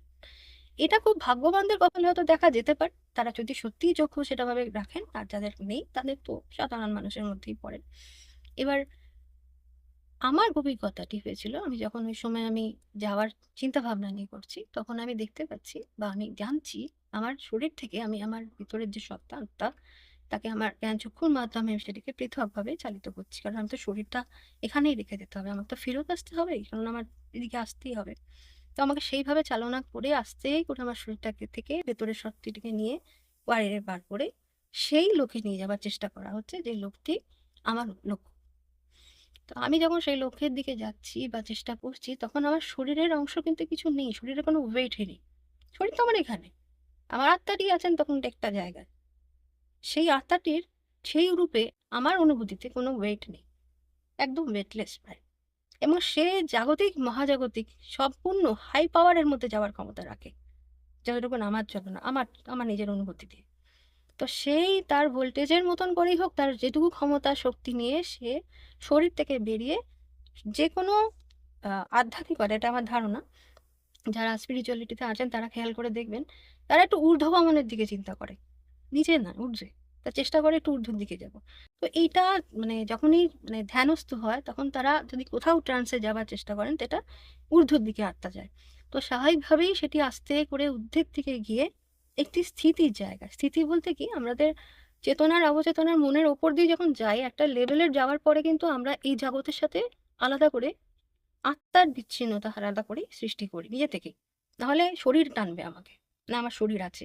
শরীর আমার পিছন দিকে কি অবস্থায় পড়ে আছে, কেমন আছে, আদৌ ভালো আছে কিনা ইত্যাদি টানবে। তাহলে ওইটাকে ছেড়ে আমাকে ভাবতে হবে। ওই জন্য ওই সময় থেকে যতটা ডিস্টেন্স, এখানে শরীর কিন্তু এখানে আটকে গেছে। এই যে ডিস্টেন্সে যাওয়াটার একটা বিশাল কারণ হচ্ছে শরীর এখানে আটকে থাকাতে হবে, আমাকে বেরিয়ে যেতে হবে, আমাকে ওই দিকটা চিন্তা করতে হবে। ফলে ওই জায়গাটা যখন আমি লক্ষ্য স্থির করে ধীরে ধীরে এগোচ্ছি, যে মানে জায়গা দিয়ে এবার আমি যাব, ততক্ষণে এই শরীর কিন্তু ওখানেই আটকে গেছে। মানে আমার শরীর আছে, আমি আর শরীর নিয়ে ভাবছি না। এবার আমি ওই যে আমার গতি হচ্ছে ওই দিকে যাওয়ার, যেটা আমার লক্ষ্য, যেটি উপলক্ষ্য হিসাবে তখন আমাদের মনে ঘুরছে যে আমি জ্ঞানগঞ্জ যাবো বা আমি সেই জায়গাটি যাব, যেটি আমার আলায় বা যেটির জন্য আমি হয়তো এসেছি ইত্যাদি। তো সেই লক্ষ্যে যখন পৌঁছাতে যাবার ওই যে রাস্তাটি, ওটি যখন যায় আত্মা বা আমাদের স্পিরিটটা, যেটাই যেভাবেই দেখান না কেন, সেটি কিন্তু স্ট্রেট সবার যায় বলে আমার মনে হয় না। কারণ কিছুটা বিক্ষিপ্ত, কিছুটা স্ট্রেট, কারণ পথটা তো সোজা নয়, অনেকটা মানে কিছুটা মানে ভঙ্গুর অবস্থায় থাকে রাস্তা। সে এই আমাদের রাস্তা যেমন দেখি, আমরা রোড যেমন দেখি এরকম ব্যাকা ট্যারা সবটা সোজা না। তো এই রাস্তাটা ওপরের ক্ষেত্রে মানে স্পিরিচুয়ালির ওই যে যাওয়ার রাস্তাটাও কিন্তু কিছুটা টেরা ভেকাই থাকে। তো আমাদের যেতে গেলে একটু একটু নড়ে চড়ে যেতে হয়। তো আমাকেও ঠিক সেইভাবেই স্ট্রেট নয়, একটু বেঁকে বেঁকে যেতে হয়েছিল আমার ভেতরের সত্তাটাকে। যখন আমি পৌঁছাই যে জায়গাটি গিয়ে ধাক্কা, মানে প্রথম যে ধাক্কাটি খাই, সেটা আমি উপলব্ধি করি এই জগতের আর সেই জগতে। সেই জগতে তখন অব্দি সেই জগতে, এখন আমি উপলব্ধি করিনি সেভাবে নিয়ে বলছি। তো সেই জগতের মাঝে একটি লেয়ার থাকে, আমার চোখে অন্তত সেটাই দেখা দিয়েছে। তো সেখানে একটি লেয়ার আমি দেখেছি, যেখানে গিয়ে মানে আমি একটি জোর মানে জার্ক হয়, শরীরটা জার্ক হয়, মানে আমার শরীরটা জার্ক হয়, মানে ধাক্কা মতন একটা, মনে হয় যেন আর কোথাও গিয়ে একটা বেশ ধাক্কা মতন লাগলো। তখন আমি বুঝতে পারলাম যে এই জগতের যে একটা পিছু থাকে, তার যে একটা শক্তি বলুন বা টান বলুন, আর সেটি হচ্ছে হাই ভোল্টেজের জগৎ। স্পিরিচুয়াল জগৎ মানেই একটু পাওয়ার জগৎ, এবার সেটা তো আরো হাই ভোল্টেজ, কারণ ওখান থেকে তো সব সোর্স আসছে। তো সেটা তো অনেক পাওয়ার আছে সেখানে। এবার আমরা তো এই জগৎ থেকে যাচ্ছি, যে শরীর যেভাবেই যাত্রা নিয়ে যায় না কেন। তো ওইখানে গিয়ে একটা প্রথম পারমিশনের মতন করে ধাক্কা খেতে হয়, শরীরটা ধাক্কা দেয় যে তুই তো এই জগতের লোক, তুই ধাক্কা খাচ্ছি। তারপরে আস্তে করে ওই জগতে ওই যে ধাক্কাটা খেলাম, সেটা একদিক দিয়ে হাই ভোল্টেজের পাওয়ার নেওয়া, একদিক দিয়ে এই জগতের পাওয়ার, সীমিত পাওয়ার, সেটা একটা জার্কিং হয়ে গেল। এবার এন্ট্রি, এইখানে যে এন্ট্রিটা হলো, যেভাবে যাওয়া, যে রাস্তা দিয়ে যাওয়া হচ্ছে, যে পথটি দিয়ে যাচ্ছি, সেই পথটি প্রথমেই প্রলোভিত, ওখানেও একটা রাস্তা থাকে। প্রথমেই গিয়ে একেবারে আলোকিত জায়গা, একদম প্রাসাদ না হলেও বা আমি ভালো কিছু সাধু না, তা হয় না, সবার ক্ষেত্রে হয় না হয়তো। ওখানে একটা অ্যাট্রাকশন আপনাকে দেওয়া হবে, কি জন্য এসছেন, মনে হয়তো চেয়েছেন আধ্যাত্মিকতা, চেয়েছেন ইষ্ট দেবতা নেই বা আপনার উপলক্ষ কোনো একটি বিশেষ ক্ষেত্র, কিন্তু আদৌ কি আপনি সত্যি সেটা চেয়েছেন? আপনাকে আদৌ কি সেটা সেটা না আপনি একটা প্রলোভিত জগৎ চিন্তা করে রেখেছেন, যেটা ওরকম অলৌকিক, সুন্দর প্রাসাদ হবে, সোনায় মোড়া, চারিদিকে নানান রকম জিনিসপত্র আমরা দেখতে পাবো, দেবদেবী নানা রকম, যেমন আমরা দেখি ভাবি। তো এইটা আপনাকে ভাবানো হয়, তো সেখানে গিয়ে ওই একই জিনিসটার একটা আলাদা প্রশ্রয় আপনাকে দেওয়া হবে, মেকি কিন্তু তার মানে রিয়েলিটি নয়, কিন্তু মনে হবে ওটা রিয়েলিটি। তো ওইটা দেখানো হবে, যদি সেটি আপনি, আমার ক্ষেত্রে যেটা, আমি অন্যের ক্ষেত্রে বিচার না করে আমি নিজের ক্ষেত্রেই বলি, আমি যেটা দেখেছিলাম ওটা দেখানোর পর আমার তখন 2 মিনিটের জন্য মনে হয়েছিল এটির জন্য তো আমি আসিনি, এটি তো আমার জগৎ নয়, মানে এটা এটা ভালো কিন্তু নয়, এটা আমি জন্য আসিনি, এটা আমার তো ওই সেই যাওয়ার জায়গাটা নয় যেটা আমি চাইছি। তখনই সঙ্গে সঙ্গে ওটা সরে গেল, রাস্তাটাই আস্তে করে যেন পথটা না সরে গেল, মানে পুরো জগৎটা কিন্তু একটা কুয়াশা ঘেরা জগৎ ছিল। যত এগোচ্ছি তত পরিষ্কার হচ্ছে, তত ক্লিয়ার হচ্ছে জায়গাটা। এবং যে সময় যে জায়গাটায় এসে দাঁড়ালাম বা যে জায়গাটায় এসে তখন উপনীত হলাম, একটা অদ্ভুত পরিবেশ সেখানে। আমি সেটার মানে সত্যি কথা বলছি, যারা গেছেন বা হয়তো যারা উপলব্ধি করবেন, তারা সত্যিই জানেন যে অদ্ভুত জগৎ সেখানে। মানে একটা সুন্দর মন্দির, সুন্দর মন্দির, মানে না তাতে আড়ম্বরতা আছে, না তাতে কোনো বিলাসবহুলতা আছে, একটা অদ্ভুত সুন্দর মন্দির। চারিদিকে সেখানে তার একটা মানে কি বলবো, ওপেন, চারিদিক খোলা, মানে মন্দির, কিন্তু কোনো দরজা নেই সেখানে, চারিদিক খোলা। এদিক দিয়ে ঢুকতে পারেন, এদিক দিয়ে ঢুকতে পারেন, ওদিক দিয়ে ঢুকতে পারেন, যে কোনো দিক দিয়ে আপনি ঢুকতে পারেন, চারদিক খোলা। কিন্তু অদ্ভুত কথা হলো, ওইখানে ঢুকতে গেলে আপনি উপলব্ধি করতেও পারবেন না যে আপনি আদৌ অ্যালাউ কিনা। কারণ আমি দেখতে পাচ্ছি না, কিন্তু ভেতর থেকে না একটা ট্রান্সপারেন্ট লেয়ার দেওয়া থাকে, যে লেয়ারটা আপনি যান বা না চান, আপনি জানেন না হয়তো যে আদৌ ওটা পারমিশন আছে কিনা আপনার দোকান। ওটা একদম অন্য পাওয়ারের জগতের সাথে আপনি রিলেট হচ্ছেন। এবার যেই মুহূর্তে আপনি ওইটার গেটের সামনে, মানে ওই লেয়ারের সামনে এসে দাঁড়াবেন, যারা এটা পরবর্তীকালে আমি জানতে পেরেছিলাম অনেকের কিছু মাধ্যমে, যে যারা পারমিশন পায়নি বা হয়তো নেই তাদের, তারা কিন্তু ওই লেয়ারের ভেদ করে ভেতরে ঢুকতে পারবে না। আর যারা ওই জায়গাটা অ্যালাউড, পারবেন পারমিশন, তারা ওই লেয়ারটাকে ভেদ করে ঢুকতে পারবেন। এবং লেয়ারটা যখন ভেদ করে ঢোকা হয়, ননস্টপ ঈশ্বর মন্ত্র বা আপনার দীক্ষা মন্ত্র সেখানে সর্বদা জপ করতে হবে, সদা সর্বদা। এটা আরেকটা কথা সত্য, যদি আপনি বরাবর ক্ষেত্রে বা আমরা যদি বরাবরের ক্ষেত্রে ক্রমাগত শুতে, খেতে, হাঁটতে, চলতে, ফিরতে হয়তো সর্বদা হয়ে ওঠে না পরিস্থিতির কারণবশত, আর যদি সেটা সম্ভব যে সর্বদা ইষ্ট নাম বা দীক্ষার মন্ত্র বা যেভাবে জপ করা যায়, এটা তার পারমিশন এমনিই হয়ে যায়। এমনিতেই রাস্তা মানে সুগম ভালো মানে সঠিকভাবে আপনি পৌঁছাতে পারবেন, পেয়ে যাবেন। তো ওই একটা লেয়ার যেটা তৈরি হয় এই পার থেকে ওই পারে, মানে ঢোকার মন্দিরই বলবো, ঢোকার যখন একটা পরিস্থিতি হয় তখন একটা লেয়ার থাকে, এবং সেই লেয়ারটি ট্রান্সপারেন্ট, অনেকটা সেই জলের মতন, কিন্তু এটা জলের মতন ঠিক, জল তো নিচে একটা তরলের মতন থাকে, সে তো আর ভেদ করে ওভাবে হয় না, কিন্তু এটা একদম অ্যাকিউরেট জলের মতো। মানে এখানে আপনি দেখতে পাচ্ছেন এখানে কিছু ভাসছে লেয়ার, এটার একটা লাইন বর্ডারে যাচ্ছে যেটা বিদ্যুতের এর মতো। এবার আপনার পারমিশন হচ্ছে আপনি যেতে পারছেন কি আটকে গেলেন। এটি আমার ক্ষেত্রে আমি ভিতরে ঢুকে গেছি, মানে আমি যখন ক্রস করছি আমি বুঝতে পারছি এটা আমার পিছন দিয়ে একটা কিছু, এখানে এখানে একটা জলের মতন কিছু, কিন্তু আমার এক বিন্দু শরীর কোথাও ভেজেনি, মানে শরীর বলতে আত্মার এতটুকু আমার সূক্ষ্ম দেহের কোনো কোথাও কিছু জায়গায় জল লাগেনি বা কিছু লাগেনি, শরীরে আমি ঢুকে গেছি। মানে ওই ছোট্ট দেখি আমার যে আত্মাটা তখন শরীরটি ভেতর দিকে ঢুকে যায়, এবং সেইখানে যে জায়গাটির মানে ঢোকার প্রথম শব্দ হলো একটি অদ্ভুত পরিবেশের একটা ওম শব্দ, মানে অসাধারণ অসাধারণ, যার কোনো ব্যাখ্যা দেওয়া যায় না। অদ্ভুত সুন্দর মিষ্টি ফুলের গন্ধ, অদ্ভুত সুন্দর একটা মানে পরিবেশ যেখানে শুধুই আপনি শুনতে পাবেন ওম শব্দ, সবার চ্যান্টিং এর একটা মানে নিঃশ্বাসের আওয়াজ, মানে জপ করছে সবাই, নিঃশ্বাস নিচ্ছে ছাড়ছে, একটা অদ্ভুত অনুভূতি হয়েছিল আমার। আর আর একটা অদ্ভুত ওম শব্দ ধ্বনিত হচ্ছিল। আর আমার সামনে আমি যিনি বসেছিলেন দাঁড়িয়ে, মানে যে বেশ কিছুটা ডিস্টেন্সে যাকে দেখেছি, এক মহান সাধক তিনি বসেছিলেন। তার যে দাড়িটি মানে একটা ছিল সেটি প্রায় মাটি অবধি ছড়ানো, মানে অনেকটা ছড়ানো। মানে দেখে তাকে, তার মুখে একটা ম্লান হাসি, মানে তাকে দেখে মনে হলো তিনি যেন সব জানেন, যেটি আসছি বা কেউ একজন আসছেন বা কেউ তার সাথে দেখা করবেন বা হঠাৎ হয়তো আসা হবে, মানে তার চোখ দিয়ে যেন শান্ত স্নিগ্ধ মুখে ম্লান হাসি, তিনি নিজের রকম চুপটি করে। এটা অদ্ভুত পরিবেশ, মানে ওখান থেকে সত্যি কথা যারা হয়তো গেছেন বা যারা সত্যি যেতে পেরেছেন বা যাচ্ছেন, বা আমি যেরকম, মানে খানিকক্ষণের জন্য মনে হয়েছিল আমি এখান থেকে আবার কেন আবার এখানেই থেকে যাই, এখান থেকে আর ফিরবো কেন, এত সুন্দর পরিবেশ, এত সুন্দর, মানে ও আর আপনাকে যাওয়ার কোনো জায়গা আপনাকে রাখবেই না, কিন্তু পরিস্থিতির কোনো কারণে, আদেশের কোনো কারণে আপনাকে ফেরত তো আসতেই হবে বা ফেরত তো যেতেই হবে। কারণ যতক্ষণ আপনার কর্ম বা আপনার কাজ বাকি আছে, সেটা আপনাকে কর্ম করেই আসতে হবে। পারমিশন সেটাই তবে। ওখানে যাওয়ার যদি আপনার অ্যালাউ হয়, ফিরবেন আপনি ওখানেই। কিন্তু তার আগে কাজটা কমপ্লিট করে আসতে হবে। কারণ প্রত্যেকের কাজ না কমপ্লিট হলে কোথাও প্রপার ওয়েতে যাওয়ার পারমিশন নেই। তো এই জিনিসটা আমার সাথে, এই যাওয়ার একটা সুন্দর অনুভূতি বলুন, অভিজ্ঞতা বলুন, তো আমার এই দেখার মতন করে যে মুহূর্তটা কেটেছিল সেটি আমি শেয়ার করলাম। আর আমার পরবর্তী যাদের সাথে দেখা হয়েছিল তারা মানে সাধক, আমার নাম আমি এই মুহূর্তে হয়তো সত্যি কথা বলছি বলতে চাইছি না, দরকার নেই, আমি যদি কখনো সুযোগ হয় নিশ্চয়ই বলবো। তো আমি এটা, ওনাদের সাথে দেখা হয়েছিল, এবং তার মধ্যে অবশ্যই আমাদের ঠাকুর ছিলেন, আমার দীক্ষিত যার তিনি ছিলেন সেখানে ধ্যানস্থ অবস্থাতেই তিনি খুব সুন্দরভাবে একবার আমার দিকে তখন তাকান, তাকিয়ে হাসেন এবং হেসে খুব সুন্দরভাবে বলেন যে আমি জানতাম আসবে বা আমি আসবো। কিন্তু ওখানে না আমি যেটা লক্ষ্য করে দেখলাম, মানুষ না কথা বলেন না, ওখানে চোখ, চোখ বা একটা চোখের দৃষ্টিতেই কথা হয়। এটা আর আমি লক্ষ্য করে দেখলাম, শব্দ ওখানে হয়তো প্রয়োজন হয় না, শব্দের কোনো দরকারই হয়তো হয় না। ভাব জগতে কথা। ভাব জগতে শুধু চোখ কথা বলে, ওখানে যা যা কথা হয় সবটাতেই চোখের সাথে কথা হয়, মানে কোনো শব্দ নেই। মানে আমি বুঝিয়ে দিলেন আমি খুশি, আমি নিশ্চয়ই দেখতে পাচ্ছি তোমার কাজ আছে কিন্তু এখনো বাকি, তোমায় কিছু করে যেতে হবে, তুমি জানো তো সেটা, এবার সেটা করে তুমি কিন্তু আবার এসো এখানে, আমি অপেক্ষায় থাকলাম। তো এই যে কথা অব্দি ওনার সাথে যোগাযোগ, কথা, আমি অন্য আর নাম কাউন জানি, আমি যেহেতু তার যাদের দীক্ষিত বলে তার পারমিশন ডেফিনেটলি আমার আছে বলার, তো আমি সেটা তার নামে বললাম যে উনি চেয়েছেন ওইটাই, ওনার ভাবের মধ্যে মানে এটার অদ্ভুত অনুভূতি। আর এইভাবেই নিয়ে যখন আমি ফিরছি, মানে যখন আমি রীতিমতন শরীর নিয়ে ফিরছি, জগতে ঢুকেছি, বিশ্বাস করুন না করুন সম্পূর্ণ আপনাদের হাতে, এটা আমার নিজের অভিজ্ঞতায়।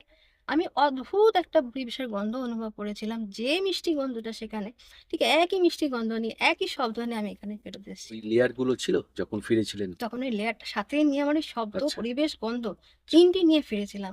যেন ওটা অনেকটা হয় না, আমরা ট্রেজার, একটা কিছু ট্রেজার, কোনো একটা হুম, জিনিস মানে দেখতে গেছি, কিছুটা নিয়ে এসেছি সাথে। অবশ্যই। তো ওই যেন ওই সুন্দর অনুভূতির সাথে, সাথে এটা সাথেই যেন ওই প্রাপ্য জিনিস নিয়ে আমি কিছুটা নিয়ে এলাম একটা কেটে মুহূর্তের সাথে তার প্রামাণ্য সাপেক্ষে।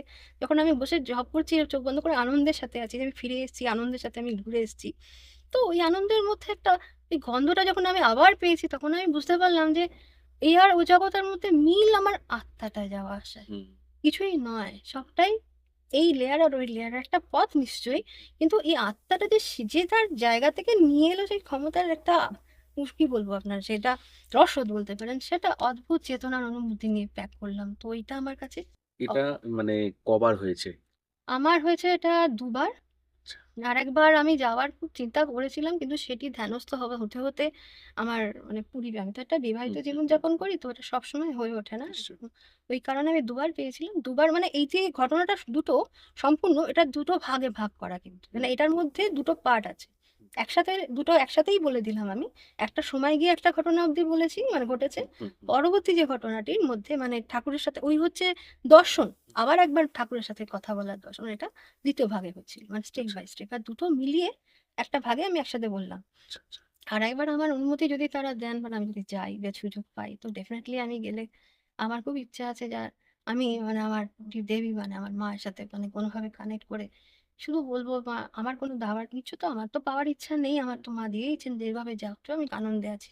কিন্তু আমার মাকে একবার শুধু বলবো, শুধু সারা দুনিয়ার মানুষ যাতে যেন এই যে একটা পরিস্থিতির মধ্যে অস্থির দিয়ে পরিস্থিতি। অস্থির পরিস্থিতির মধ্যে দিয়ে চলছে, মা শুধু তুমি তাদের সাথে দেখো, তাদের বাঁচাও। বিশেষ করে যারা সৎ, বিশেষ করে যারা চাইছে তোমাকে ধরে থাকতে, তোমার রাস্তাকে যারা মানে এগিয়ে নিয়ে যেতে চাইছে।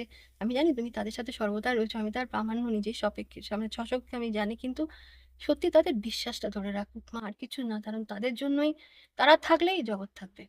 আর মা যদি তাদের মধ্যে এভাবেই ধরে রাখে, যেমন আমার বা আমাদের মতন যাদের হাত ধরে আছেন, তাদের দ্বারা জগতের আর কেউ কিছু হওয়ার নেই, খারাপ কিছু। এটা আমার বিশ্বাস। নিশ্চয়ই। বাহ! অসাধারণ। এবারে বলি, যখন আমি শ্বশুরবাড়িতে আমার বিয়ে হয়, বিয়ে করার পরে যখন আমি ঢুকি, ঢোকার পর তখন আমি মাঝে মধ্যে না আমাদের পাঠচক্র যেমন শ্বশুরবাড়ির আগে কোনো রিলেটিভের বাড়িতে গিয়ে হতো, আবার কখনো, কখনো আমি দেখতাম আমার শ্বশুরবাড়িতে হতো। খুব কম, বাট হতো। যখন একদিন এরকম পাঠচক্র, আমার শাশুড়ি বা শ্বশুরমশাই আমরা সবাই একটা ঘরে বসে পাঠচক্রের সময় হচ্ছে, পাঠের লোকেরা আসছে। এরম চলছে গান বাজনা আলোচনা। গান হলে কি হতো, আমি অনেক সময় এটা দেখতাম, বেশি ক্ষেত্রেই গান বোধহয় ঠাকুর, মা ঠাকুর প্রচন্ড গান ভালোবাসতেন। হুম, তা আমি জানি না কেন এটা, আমি দেখতাম মা, মানে আমি দেখতে পাচ্ছি, মানে আমি যখন পাঠের মধ্যে গান চলছে, আমরা গাইছি, সবাই গাইছি। তখন সামনে দিয়ে দেখছি দরজা দিয়ে সারদা মা, আমার সারদা মা আর মানে আমাদের সে বিবেকানন্দ, উনি দরজার সামনে দাঁড়িয়ে এরকম ভাবে দাঁড়িয়ে আছেন, দেখছেন। আমি চোখ খুলেই দেখছি। এটা এখন ধ্যানস্থও নয় আর কোনোভাবে এও নয়, তন্দ্রাচ্ছন্নও নয়, রীতিমতো তাকিয়ে দেখছি। আমি তখন দাঁড়িয়ে পড়েছি। এবার দেখুন যেরকম হয়, আপনি যদি হঠাৎ করে কাউকে দেখেন কোনোভাবে, আপনি স্বাভাবিক আপনি যে আসুন বা দাঁড়িয়ে পড়বেন। এবার এই ভাব বা এই যে ভাবনা চিন্তাটা, এটা তো দুম করে কেউ আপনাকে বলবে না যে এটা কেউ কি দেখতে পাচ্ছে না? এটা তো কেউ হুম, বুঝতে পারবে না। হুম, এটা তো আচমকা হঠাৎ করে দেখেছে আপনি আসছেন। আমি দাঁড়িয়ে গেলাম। এবার কেউ তো তাকে দেখতে হয়তো নাও হুম, পারে। এবার আমি তাকে বলছি, "মা তুমি এসছো?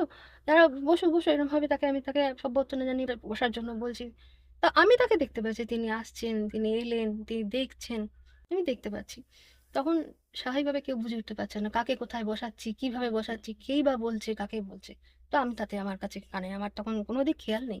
আমি শুধু জানি আমার মা নেই, সারদা মা এসছেন আর আমার বিবেকানন্দ মা তিনি এসছেন, তাকে বসাচ্ছি। তিনি আসছেন, তাদের চেষ্টা করছি জায়গা জায়গা করে দিতে। তো আমি তখন গুছিয়ে তাদের বসো। তো এই জিনিসটি আমার সাথে মাঝে মধ্যেই হতো, যখন আমি আলোচনায় কোথাও শুনতাম বা কোথাও যেতাম বা বিশেষ করে গান শুনতাম যখন, তখন আমি দেখতাম যে তারা আসছেন বা শুনছেন বা কোথাও আছেন। এরকম আমি ভীষণভাবে দেখতাম তখন এবং এটি। এক্ষেত্রে দিদি যেটা মনে হয় তাদের যে সূক্ষ্ম শরীরে সেখানে অবস্থান, সে অবস্থানটা আপনার দৃষ্টিতে বা দর্শনে ধরা পড়তো। সত্যি তাই। আপনি যাকে বলছেন, তাঁদের বলছেন, মাকে বলছেন, স্বামীজিকে বলছেন যে বসার জন্য। হয়তো অন্য কেউ পাশ থেকে বলছে যে ভাবছে যে কাকে বসাচ্ছে? হুম, সামনে তো কাউকে হুম, দেখতে পাচ্ছি না। তাই তো। তারা কিন বিশ্বাস করছে কিন্তু না। আপনার কাছে জিনিসটা এতটাই বাস্তব এবং এটাই, চাক্ষুষ। এটাই চাক্ষুষ। হ্যাঁ, অবশ্যই এখানে তো শুধু অলৌকিক নয়, এটা আধ্যাত্মিকতার একটা চরম পর্যায়। এরপরে আমি যখন আমি যখন তার আসতে দেখতাম, তাকে বসতাম, বলতাম, "মা" শুনে আমি তো খুব বিহ্বল। তখন আমার দু চোখ হুম, দিয়ে অশ্রু ছাড়া আর কিছুই না। আমি তখন বাক নেই। মা এসছে আমার কাছে তো বিশাল বড়, মা এসেছে, মা ঠাকুর এসছেন। মানে আমার বিবেকানন্দ তিনি তো আর কি চাই? এসেছেন, আমার একটু দর্শন হচ্ছে, বারে, বারে দেখছি তাদেরকে, আর কিছুই না। আর যেদিন আমি ওখানে মানে স্টেজে ঠাকুরকে দর্শন করছি, সেদিন তো আমার জীবন ধন্য। আমি জানি হয়ে গেছে, আমার পূর্ণ, আমার আর কিছু নেই। আমি হয়তো কিছু কাজের জন্য আছি, তারপর আর কদিন আছি, তারপরে নিশ্চয়ই তিনি তুলে নেবেন। আমার তার যা করব তার ইচ্ছায় করবো, আমার নিজস্ব কিছু নেই। এটুকু আমি সেদিন থেকে ধর্মের মতো করে মনে করেছি। তো পরবর্তীকালে আমি বেশ কিছু ঘটনার মধ্যে আরেকটি ঘটনা আমার খুব মানে নাড়া দেয় মনকে বা মনে পড়ে।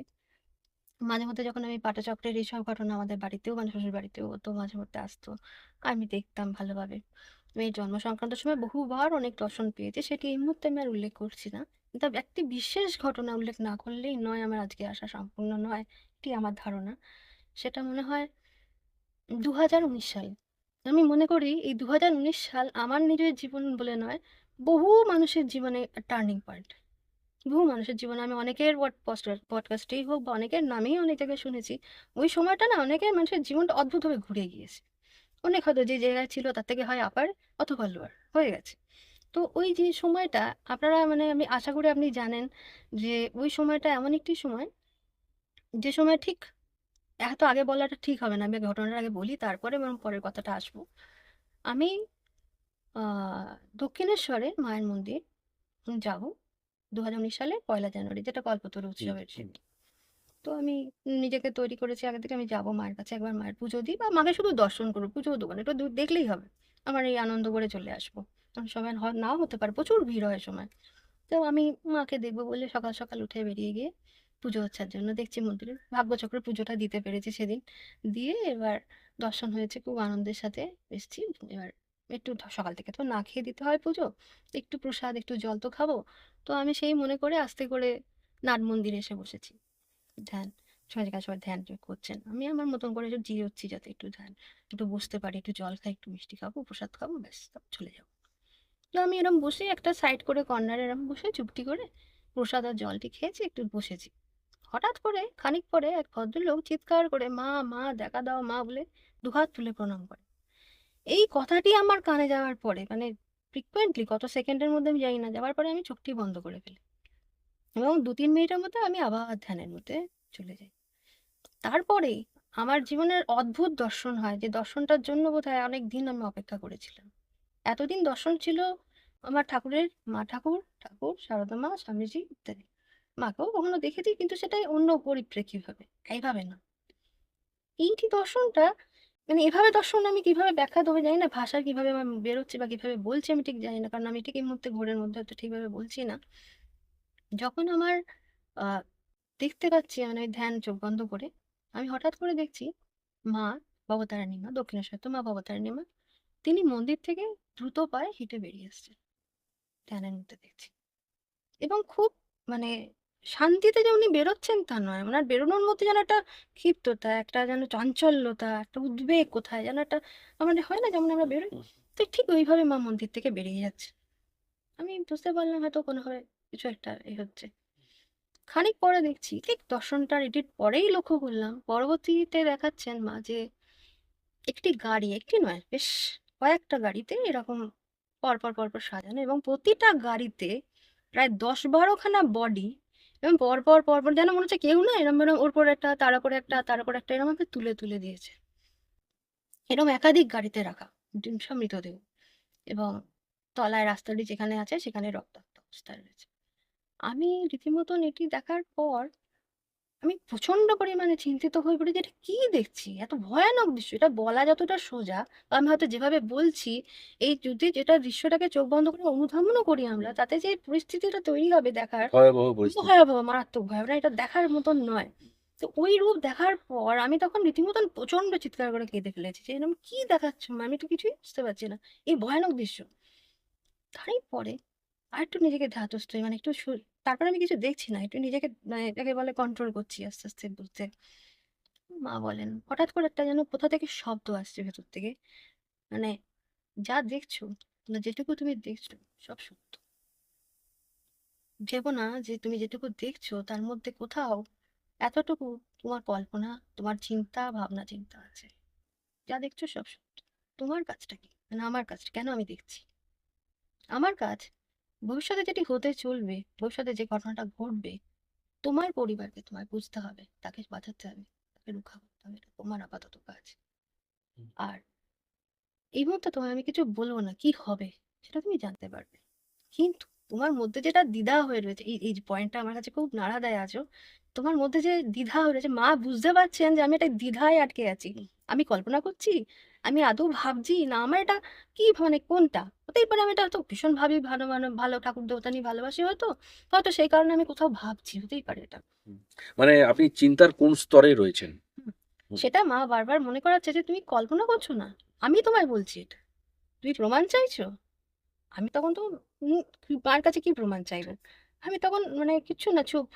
মা বললো তাহলে শোনো, যতগুলো দক্ষিণেশ্বরের মন্দিরের শিবলিঙ্গ রয়েছে 11টি, যাও একটি শিবলিঙ্গে গিয়ে দেখবে পুরো মানে দেহে মানে শিবলিঙ্গের উপর থেকে নিচ অব্দি ফুলে সজ্জিত, সাদা ফুলে সজ্জিত। তবে মানবে আমি তোমায় বলেছি, তুমি নাও ভাবনি।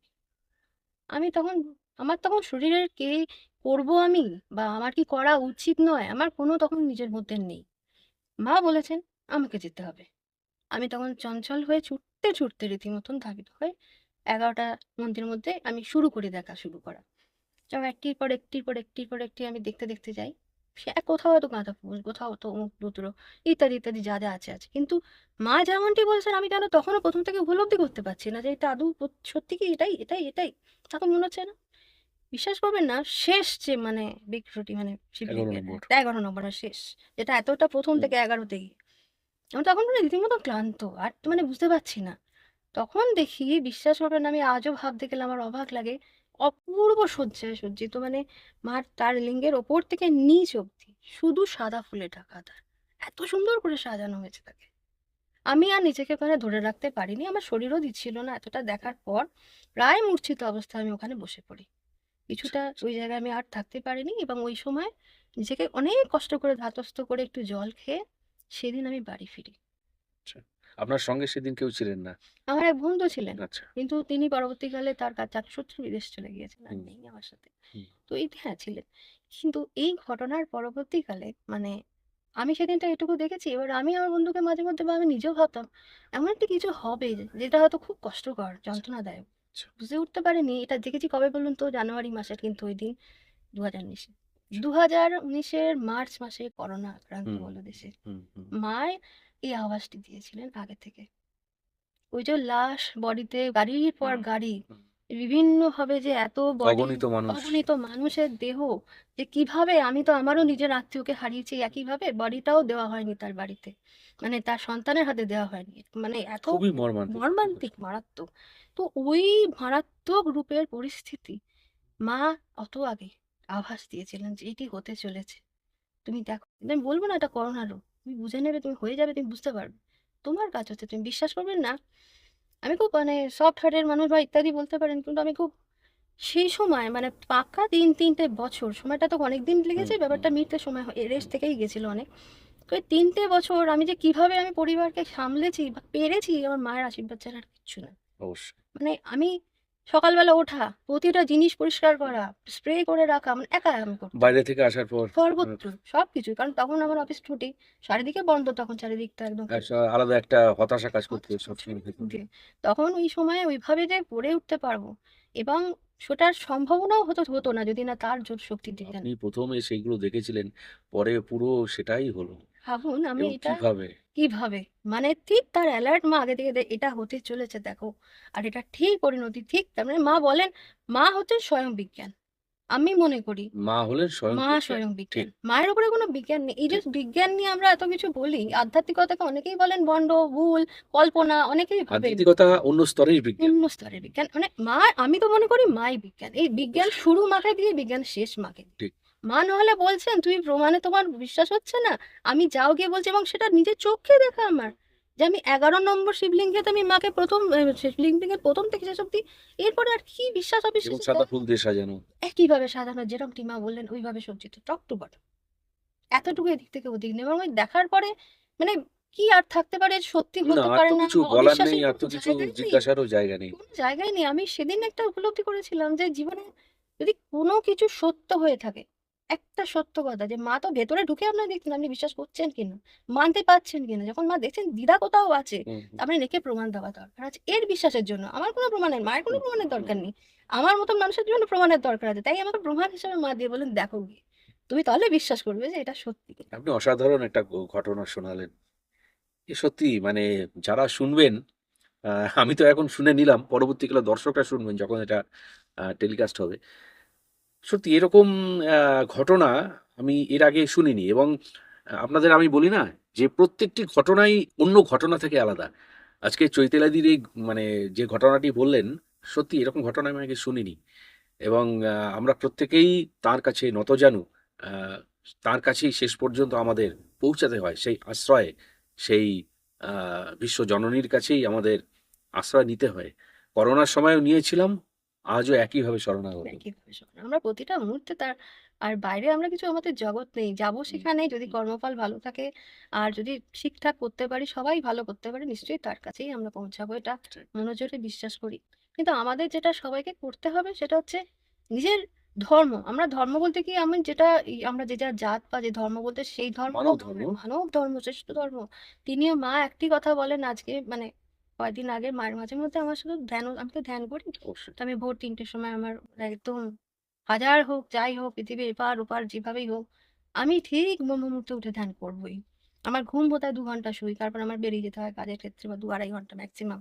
খুব ক্লান্ত লাগে ঠিক কথা, কিন্তু আমি ওইটি আমার ধর্মের মধ্যে মনে করি ওটা আমাকে করতেই হবে। ওটা আমাকে নিচ্ছে, মানে ওই মুহূর্তটা আমার কাছে জীবনের অমূল্য মুহূর্ত। ওইটুকুর জন্যই তো আমি আজ অব্দি বোধহয় টেনে টেনে নিজেকে এতটা আনতে পেরেছি, যতটা এটা ইচ্ছে। হ্যাঁ, এটা আমার একটা বিশ্বাস যে আমি ওই মুহূর্তটা আমাকে উঠতে হবে, ওই মুহূর্ততে উঠা, ধ্যান হোক করা, আর তাতে অনেকের জীবনে এত কিছু পরিবর্তন হয়, আর এত কিছু দর্শন হয়, এত অনেক অনেক জীবনের হয়েছে, আমি নিজের উপলব্ধি অনেকের কাছে শুনেছি।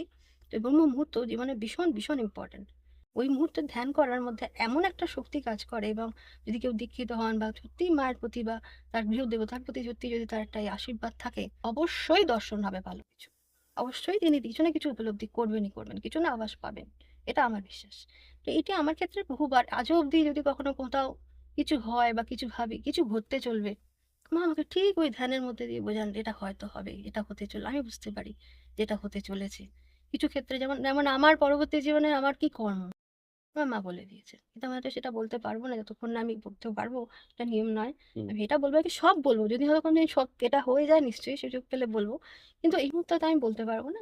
না, আমি এটা মায়ের বলা মানে, আমরা কিসের জন্য আসি পৃথিবীতে, আমরা প্রত্যেকে একটা কর্মের জন্য তো আসি, প্রতিটা মানুষ একটা কর্মের জন্যই আসি, এসে ভুলে যাই, তখন আমরা অন্য চিন্তা করি, অন্য জগতে চলে যাই, এই জগতের কাজ নিয়ে ভাবি, আমার পরিবার, আমার লোক, আমার বই, এই সব তখন আমার আমার মতন করে ভাবি, ব্যক্তি স্বার্থ। ব্যক্তি স্বার্থ, তখন হুম। চরিতার্থ করার চিন্তা করি। কিন্তু অ্যাকচুয়াল তো আমাদের একটা ধারণা তিনি দিয়েছেন একটা কাজের জন্য, হুম। তোমাকে পাঠানো হচ্ছে, বাবা তুমি পৃথিবীতে যাচ্ছ, তোমার এই কাজটা, তোমার কর্ম, তোমার এটা করতে হবে, তুমি যদি দুয়ানা কাজের জন্য যাও, তাহলে সেই দুয়ানা কাজটা করে করে এসো। আসতে হবে, এবং সেটার মধ্যে তোমার যেন কোথাও, মানে এ না মনে হয় যে আমি আমার স্বার্থ দেখছি, কোথাও জনস্বার্থ দেখো, কোথাও কল্যাণের চিন্তা করো, অবশ্যই। কোথাও সেবার ভাবনা দাও, নাইবা তুমি ভাবলে ভাবো, ভাবতে তো কোনো অসুবিধা নেই, চেষ্টা করতে তো অসুবিধা নেই, তাহলে এই জিনিসটা যেন মনে মনে থাকে, সেই হিসাবে তারা কিন্তু আমাদের প্রত্যেকটা মানে মনুষ্যকে পাঠান, মনুষ্য শ্রেষ্ঠ রূপ, শ্রেষ্ঠ জন্ম, প্রত্যেকের ক্ষমতা হিসাবে তাকে পাঠান, আমরা ভুলে যাই। হুম। এই যে তাকে স্মরণ করার মধ্যে দিয়ে আমি মনে করি ব্যক্তি বিশেষ ক্ষেত্রে এইটি একটা মনে ভাব তিনি জাগিয়ে দেন, যে তাকে স্মরণ করছেন, তিনি বলেন, এই কথাটা কিন্তু তোমার মনে রাখতে হবে, তুমি একটা কাজের জন্য এবং এসেছো। এক্ষেত্রে একটা আছে যে আত্মদর্শন। তো এই আত্মদর্শনটা তার মধ্যে উপলব্ধি হুম, যে আমি কিছুই নয়, সাধারণ মানুষ, কিন্তু আমার যে কাজটা সেটা সম্পর্কে আমাকে সচেতন থাকতে সচেতন হবে। থাকতে হবে, এবং সেটা ক্ষেত্রে আমার চেষ্টা করতে হবে, চেষ্টার উপরে আর কিছু হয় না, পারি না পারি, ঠিক। চেষ্টাটুকু আমার কাজ। ঠিক। ঠিক। আমি সেটা মনে করি ধর্ম হচ্ছে আমার কর্মকাজটাকে সম্পূর্ণ করা, ওটি আমার কাছে এখন সবচেয়ে বড় ধর্ম, এর বাইরে আমার কোনো ধর্ম বলে আমি মনে করি না।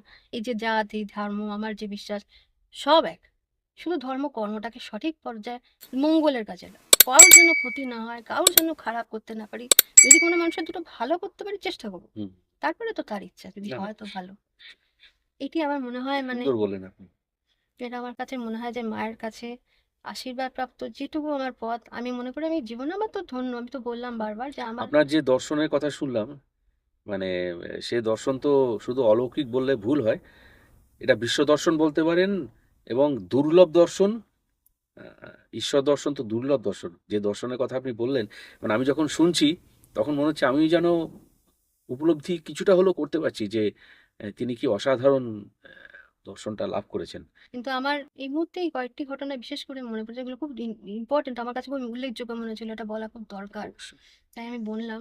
এরম এরম অনেক ক্ষেত্রে মনে পড়ে, যেমন আমি ভবিষ্যতে কিছু প্রেডিকশন দিতে পারি, মানে প্রেডিকশন মানে মায়ের কথা মতো, আমার ক্ষমতা নেই, নিশ্চয়ই, আমি নিশ্চয়ই। জানতো মানুষ সাধারণ, কিন্তু মায়ের কথা মতন কিছু প্রেডিকশন যেগুলো হুম, আমার মনে হয় দেওয়া দরকার আছে। যে দুটো জিনিস খুব সত্য।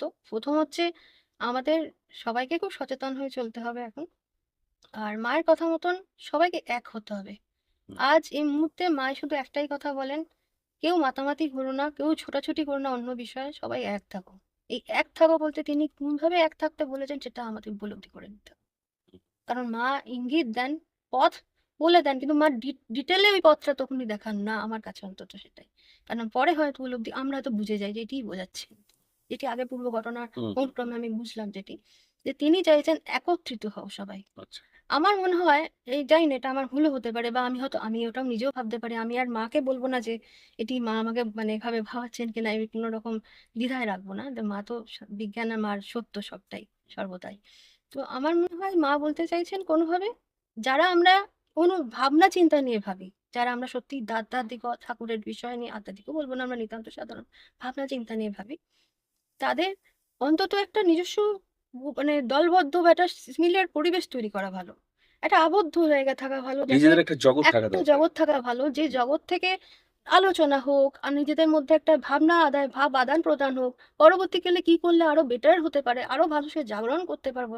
কারণ আমাদের যেটা দরকার, যেটি মা চাইছেন, একটা যুগান্তর ঘটতে চলেছে।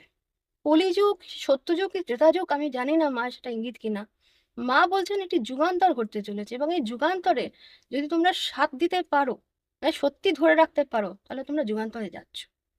আর যদি তোমরা মনে করো যে না, আমি এই যা আছি তাতেই ঠিক আছি, যেমন পাচ্ছি যেমন আছি, তাহলে তোমরা যেখানে আছো ঠিক আছো। দুটোতেই তোমার চিন্তা, কিন্তু তোমার যদি মনে করো এটা আমার ধর্ম, এটা আমায় করতে হবে, তাহলে করতে গেলে যেটা করতে হবে, সংঘবদ্ধ সবার আগে হতে হবে। একটা নিজস্ব জায়গাকে নিজেরা দলবদ্ধ হও, প্রচার করো, বোঝাও যাদের দরকার এখন, নাহলে যে জগতে এখন আছো সে জগৎ যদি একবার বিক্ষিপ্ত হয়, সেটি শেষ।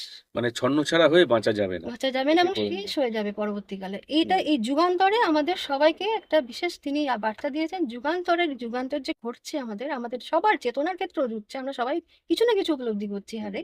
তো এই মুহূর্তে যদি আমরা পারি, আমাদের সবাইকে নিজেদের লক্ষ্যটা স্থির রাখতে হবে এবং ধূপ সন্তর্পণে সেটাকে এগিয়ে নিয়ে যেতে হবে, বিনা স্বার্থে কিছুটা হলেও চেষ্টা করতে হবে। বিনা স্বার্থে আমরা কেউই হয়তো সেভাবে পারবো না, তবুও আমাদের সবাইকে চেষ্টা করতে হবে যে যতটা পারা যায় কিছুটা স্বার্থহীনভাবে অন্তত চেষ্টা করবে একটু এগিয়ে যাওয়ার।